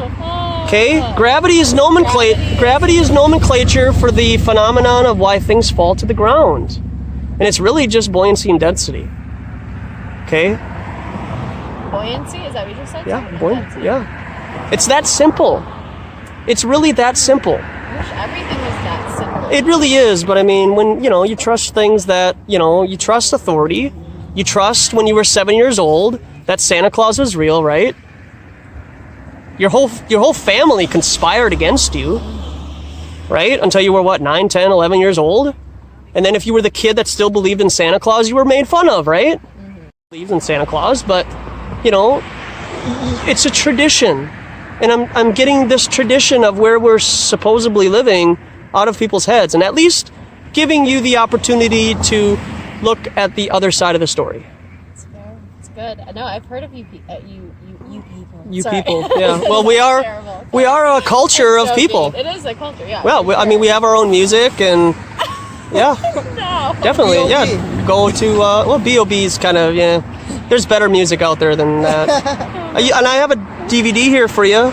It'll start you off on the right track, and I think you have a YouTube channel, right? I do, yeah. I'll check that out. Thank Yeah, I'll be on. But do you like numbers and math? Are you a math type of person? Oh, I like that. I'm not the most. Well, I showed you this already. Yeah. I'm okay. fine. I'm fine. But I'll look. let me just kind of plant a seed. Do you happen to know what the circumference of this is? No, I'm not a science oriented. But you believe that you live here, right? Yes. Okay, so if I was dating you after a year and a half and I didn't know your birth date, do you think you and I would have a conversation? No? If I just let your birthday pass and I didn't give you a present? Oh. And we were dating? Oh, there'd be no. Oh, I'm sorry. You know what I'm saying? So this is 24,901 mile in circumference.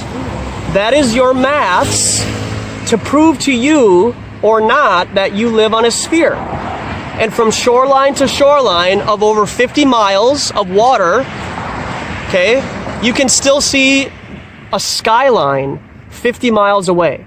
Where if you look, what 50 miles is almost 1,700 feet of curvature.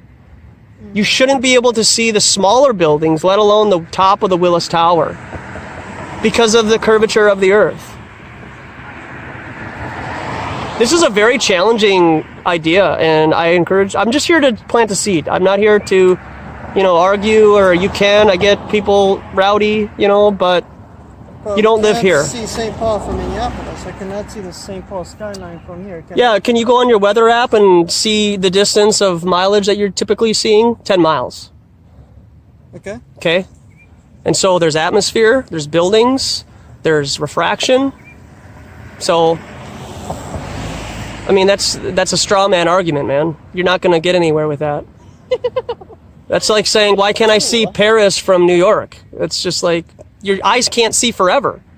You can only see the horizon up to about 4 miles. And then then the sky meets the ground, and that's called the horizon. And that's where you get your refraction and stuff. It's just like you walking on this path when the sun's out, and it appears that there's water in front of you. But then as you continue to walk, there's no water on the ground. They've tricked your mind. This is indoctrination to think that you live here. And I'm here to at least shake the tree a little bit and just say, question. Yeah. So, would you say that the idea of a sphere, that the Earth is a sphere, is a conspiracy held by, when you're talking about conspiracy, that's the idea of a small number of people having an idea that permeates the whole world. So, you're talking about not only NASA, but every scientist who has a PhD. I'm not talking about it. I didn't say everything. I didn't say everyone. But this belief is something that's permeating from a level of society. People who hold this idea.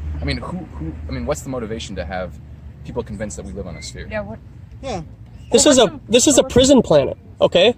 Now, usually, okay, I'm gonna run out of memory here, and my phone's gonna die. But we can continue talking after my phone dies. But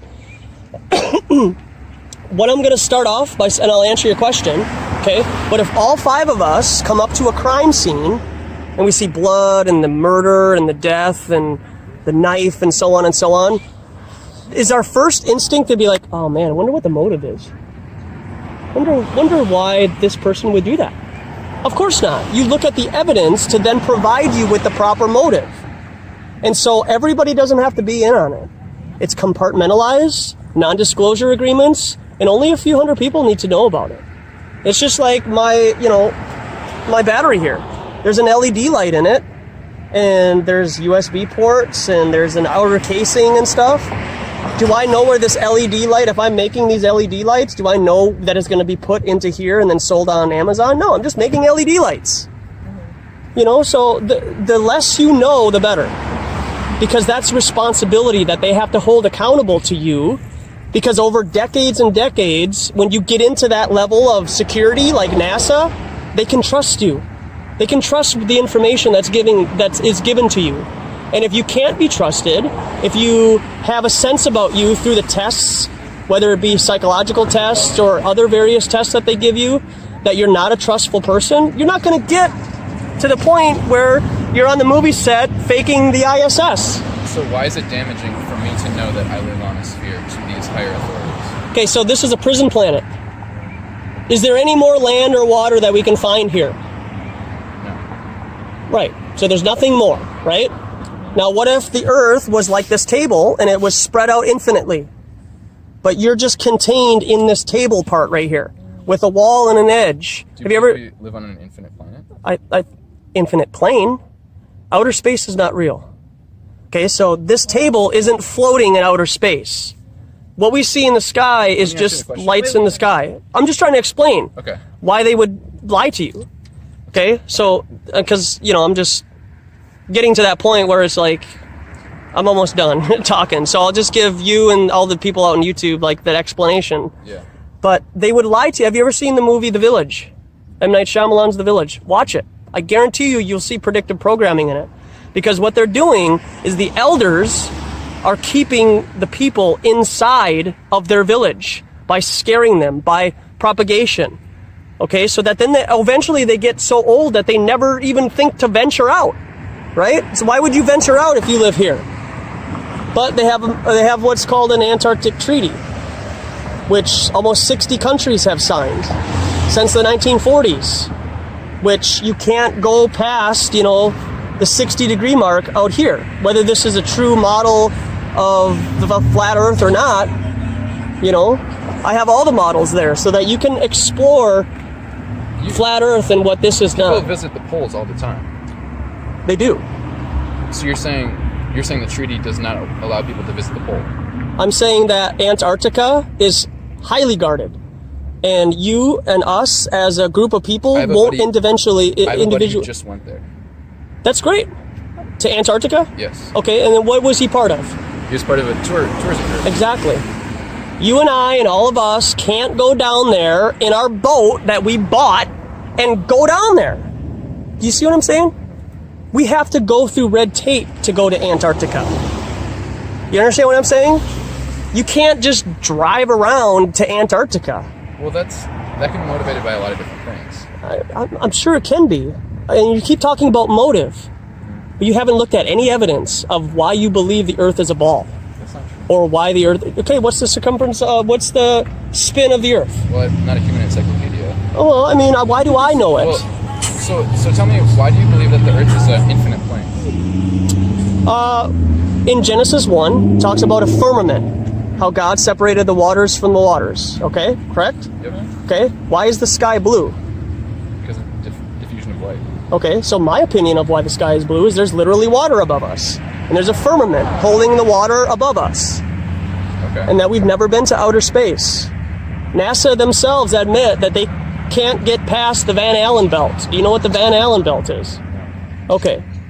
So I'm just saying it's a radiation belt about 1,200 miles up that we can't get through. That's why we're all in low Earth orbit right now. And NASA admits it. Obama admits low Earth orbit. I totally don't. I disagree, which is totally fine. I expect people to disagree. Yeah. I'm just curious what your passion in life is. Like, why do you care? And, like, why does this motivate you to talk to people about it? I don't like being lied to. Got it. I don't like you being lied to. And I want to at least give you an opportunity to hear both sides of the story so that you can have better discernment of what a lie is and what truth is. And when you feel truth, you know it's true. So, how does the Earth being flat change the way that you live? Isn't my testimony here enough? I mean, apart from convincing people. No, I mean, seriously, this is a serious question. You're asking me, how does it change my life? I just spent 4 hours here talking to various people that walk by, and I have over 600 hours of content on my YouTube channel. This has changed me immensely. How does it change my life? I don't know. I'm not you. And you don't even think that flat Earth is a thing, so I can't... But it seems to me that if you approach someone and say to them, this is something that you should understand because it matters. You should have a reason why it matters. I don't have to have a reason why. I could say that all day to atheists and say it's important for you to trust in Jesus Christ. They don't give a rip about Jesus, God, or anything. Well, I'm personally a Christian. And I am too. I do think that there's a reason people should care about Jesus Christ. Okay, well that's great. And you can have that dialogue with those people all day. But have you? I would say that compels Have me. you? Yeah, absolutely. Okay, great. But it compels me to speak about that. Right, and this compels me to speak about flat Earth and how the Bible talks about hundreds of verses that the Earth is an immovable, stationary, fixed plane, not spinning. That this is a geocentric environment, not a heliocentric environment. So if you really want to study the Word, and I encourage you to do this, type in Flat Earth Bible. Okay? Because I had to do it 3 years ago. Yeah. Okay? When I found out about Flat Earth, I had no idea it was mentioned in the Bible. I knew that this was true. I knew that water is level, gravity is a farce, and we don't live here. Because water is level in our reality. Gravity is a nomenclature to make you think that water can conform to the exterior of a ball if you're far enough away on a massive scale. That's a lie from the pit of hell. Why do you think we stay on the flat plane? Because we do. That's how God created it. Density and buoyancy. I mean, it's that simple, man. It's really that simple. I understand what you're saying, but I know you understand it, but I don't think you're listening. The idea listening. of density and buoyant force is an effect of gravity. I'm not saying that you necessarily have to believe that, but from my... I did believe it, though. That's fair. But from my perspective, buoyant force has to do with gravity. The buoyant force on Mars is different than the buoyant force on Earth. Mars isn't real, man. Okay, We've never landed on the moon, and we've never been to Mars. Do you know what wandering stars are? Why do we stay on the plane? Do you know what wandering stars are? Those are planets, and that's mentioned in the Bible. They're just wandering lights in the sky. They're not physical objects that you can land a rover on and then control it. Come on, man. Can I ask a question? You're a Bible believer. You're a Christ believer, man, and you believe that. I'm being very stern with you. I understand, but you and I have the same spirit, and you have to stop believing in what you were taught as a young child and come up with your own understanding of where you live right now. So I just want to say, I really appreciate you as someone who's authentically seeking truth. Yeah, that's my channel. I believe that. No, thank you for your time. I appreciate it. What's your name? Josh. My name's Josh too. Really? Yeah, I go by Joshua. I appreciate it. One thing I would say is that I think you're assuming that I haven't investigated these things. I actually, for an hour last night, I watched Flat Earth. An hour? An hour? I'm not kidding you. I'm not kidding you. I've been into this for 3 years, man, and it took me a year to get to where I'm at now. I'm talking about last night, not... No, I know, I understand. What I'm saying is that I think to assume that I've been lied to and to assume that I haven't investigated these things more deeply or that I'm not thinking about these things more deeply is actually just not really fair to my intellect and to yours as well. Okay. So, but I appreciate your time. Thank you. Can I give you a scripture? I think it's First Corinthians. I think it's 1 Corinthians 4:4. Hey, thanks for stopping. I appreciate you listening. I will check out your YouTube. Hey, Jorge, take it easy, man. Yeah, you too. What's the scripture? I think it's 1 Corinthians 4:4.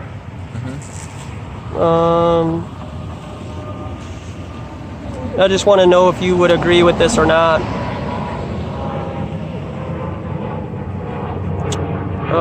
Nope, it's...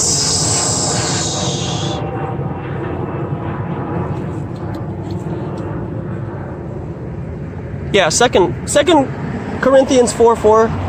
The God of this age has blinded the minds of unbelievers so that they cannot see the light of the gospel that displays the glory of Christ, who is the image of God. Would you agree with that? One more That time. the God of this age, lowercase God, the God of this age has blinded the minds of unbelievers so that they cannot see the light of the gospel that displays the glory of Christ, who is the image of God. Okay. Do you think that non-believers like atheists and stuff have been given evidence by the powers that should not be to disbelieve in God? Yeah. Okay, do you think that evolution stems from such an idea that we live on a ball 15 billion years ago? It was created and nothing was created out of nothing, and evolution, dinosaurs, so on and so on? Well, we talk about the wisdom of this age and the wisdom of God. And Paul talks about this. He says the wisdom of God is foolishness to this age. Right. I think so. This is where I would draw a distinction that I think is paramount to what I believe.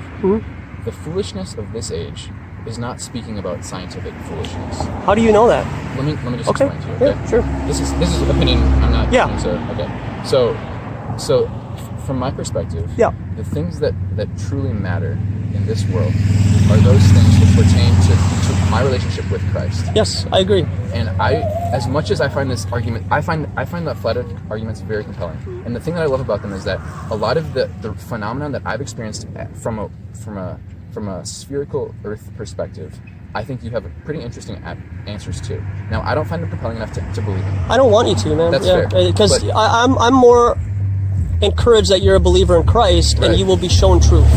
So the truth that I think the world lacks is truth about who Christ is and what he wants for us. Correct. Not so much about, see, that's why I ask you, why does it matter that the earth is round? Because from my perspective, there's a lot of things, a lot of misconceptions that I have about science and the way the world works, and it's an incredibly complex place. And to be frank, even if we figure out this problem, pardon? I'll be Josh, you can be Frank. Okay, yeah. Even if we figure out this problem, it ultimately doesn't impact the way I live my daily life. Knowing Christ, You don't know that, though. I'm just saying. One thing I do know. Now, yes. Right now that I know. Yes. Is that when I live my life day to day, right now, the reason I'm speaking to you in the way that I am is because I believe that Christ has something, the truth, that surmounts anything about this world. It's actually transcendent, and what that means is it partakes of truth, beauty, and goodness in a way that physical reality does not. And when we speak about the foolishness of this world and the knowledge of God, I don't think it's talking about God's knowledge of every intimate atom. It's God's knowledge of us and who we are. And so I find these things compelling, but I don't think science is my God. It's not what I spend my time. I'm actually an engineer, so I literally spend 8 hours a day thinking about science. And Hey, well, I didn't want to leave all y'all hanging. The battery died, and my backup battery died, so I have to recharge the thing that makes S happen for these streams. So I just want to thank everybody for coming by and listening to today's conversations. I thought they went really productively. I had to kind of put some people in their place, but I'm not dealing with that. You know, it's just not, you're not the type of spirit that's ready to hear about this. That guy, he was wearing a United States Marine Corps hat, and that's just too bad that he's already in that state of mind. Like, he probably thinks his votes count, right? So you're not going to be able to deal with people like that. Hey, bud, go look up what Agent Orange is. If you're wearing a United States Marine Corps hat and you know that they dropped Agent Orange on the Vietnamese jungle and what that has done to United States soldiers, then you don't have a clue, bud. You're using the Coriolis effect to use your assault rifle. That's not very effective. So I hope you get humbled and you're able to be open-minded later on about the Earth being a cartoon. Otherwise, that was pretty good. I think it was. I'd like to hear what you all think. I get really good feedback. You know, I really appreciate that. But you know, it's okay to be a little critical. I mean, I know the line between critical and just trying to be offensive to be offensive. And that's kind of like with my idea about, you know, flat Earth becoming like something that can be a game. And it's a sport for people online now. And I think a lot of people are going to be turned away from flat Earth because if they want to investigate what flat Earth is, they're going to be held against so much disinformation that they'll go back to the globe, or hopefully they're agnostic, right? I mean, let's be real here. We know that it's not a ball in outer space, so, you know, so it's like, how long do I have to have this conversation with you, Jorge, before, you know, we can just kind of walk away and just be like, dude, if you, Jorge, came here as a 19-year-old to convince me that the Earth is a spinning ball in outer space in which you know nothing about yourself, you are misguided. I'm encouraged that you came through and you talked and we hung out and whatnot, but you have a long ways to go, and I hope that your journey is challenging, because it will be. If you wanna know what's really going on, man, you're gonna have, the truth hurts. Okay, just like Randy Moss said, the truth hurts. No one likes to hear the truth because the truth hurts. So then at the end, you know, it was pretty good talking to that Josh guy. Battery died, you know. Not much more was said, you know, really after that. You know, it was encouraging because him and I encouraged each other on just where we're at right now on our mission field. And this is my mission field now. Like, flat Earth is it. And I put, you know, when I talk to people, I put 110% in it, and I hope that other people are encouraged and edified by it. So, and I just think that as, you know, people continue to even just hear about it and hear about it from a productive conversation and not mainstream media or the first page of YouTube, then I think people will build off of that, and it'll be like they've taught us the 100 monkey thing. So look that up. You haven't investigated what that is, and it'll just kind of become an infection, you know, amongst other human beings here in Minnesota anyways. I don't, you know, this isn't the most, you know, encouraging game ever, but there's this game called Plague, and it's probably got like 4.5, 4.7 stars out of 5, because it's a really good game. Endemic something makes it, so if you want to put it on your phone or whatever, it's called Plague. And basically you are a host as a human being, right? And you're my host. I'm like a bacteria, and it's a real-time strategy game, so you got to figure out how to infect the entire world and then kill everybody off, right? So how godly is that game, right? But there's also a game, there's a Christmas version of that inside the game, and then you spread happiness and joy because the ruling governments have taken away all happiness, right? So you gotta infect everybody with the happiness bug, this parasite. And that's kind of what I'm doing right now, to say what's going on with me. And then Johnny's doing his thing around the U also. I'd like to go back there soon. I don't know if you would see me or be there. It's kind of uncomfortable now that he said he doesn't want to meet up anymore because of my view on the 10 Commandments. So that's a bit odd.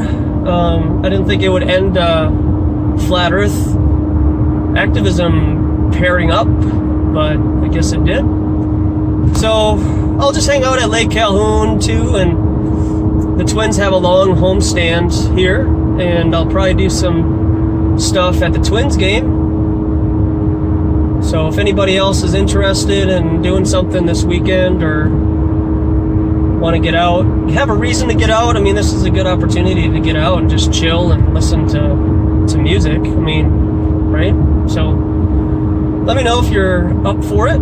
Otherwise, enjoy the next time, and enjoy the rest of your night or day. And I just want to thank everybody personally that we just have to just hang on. You know, it's going to get tough, so just got to hang on.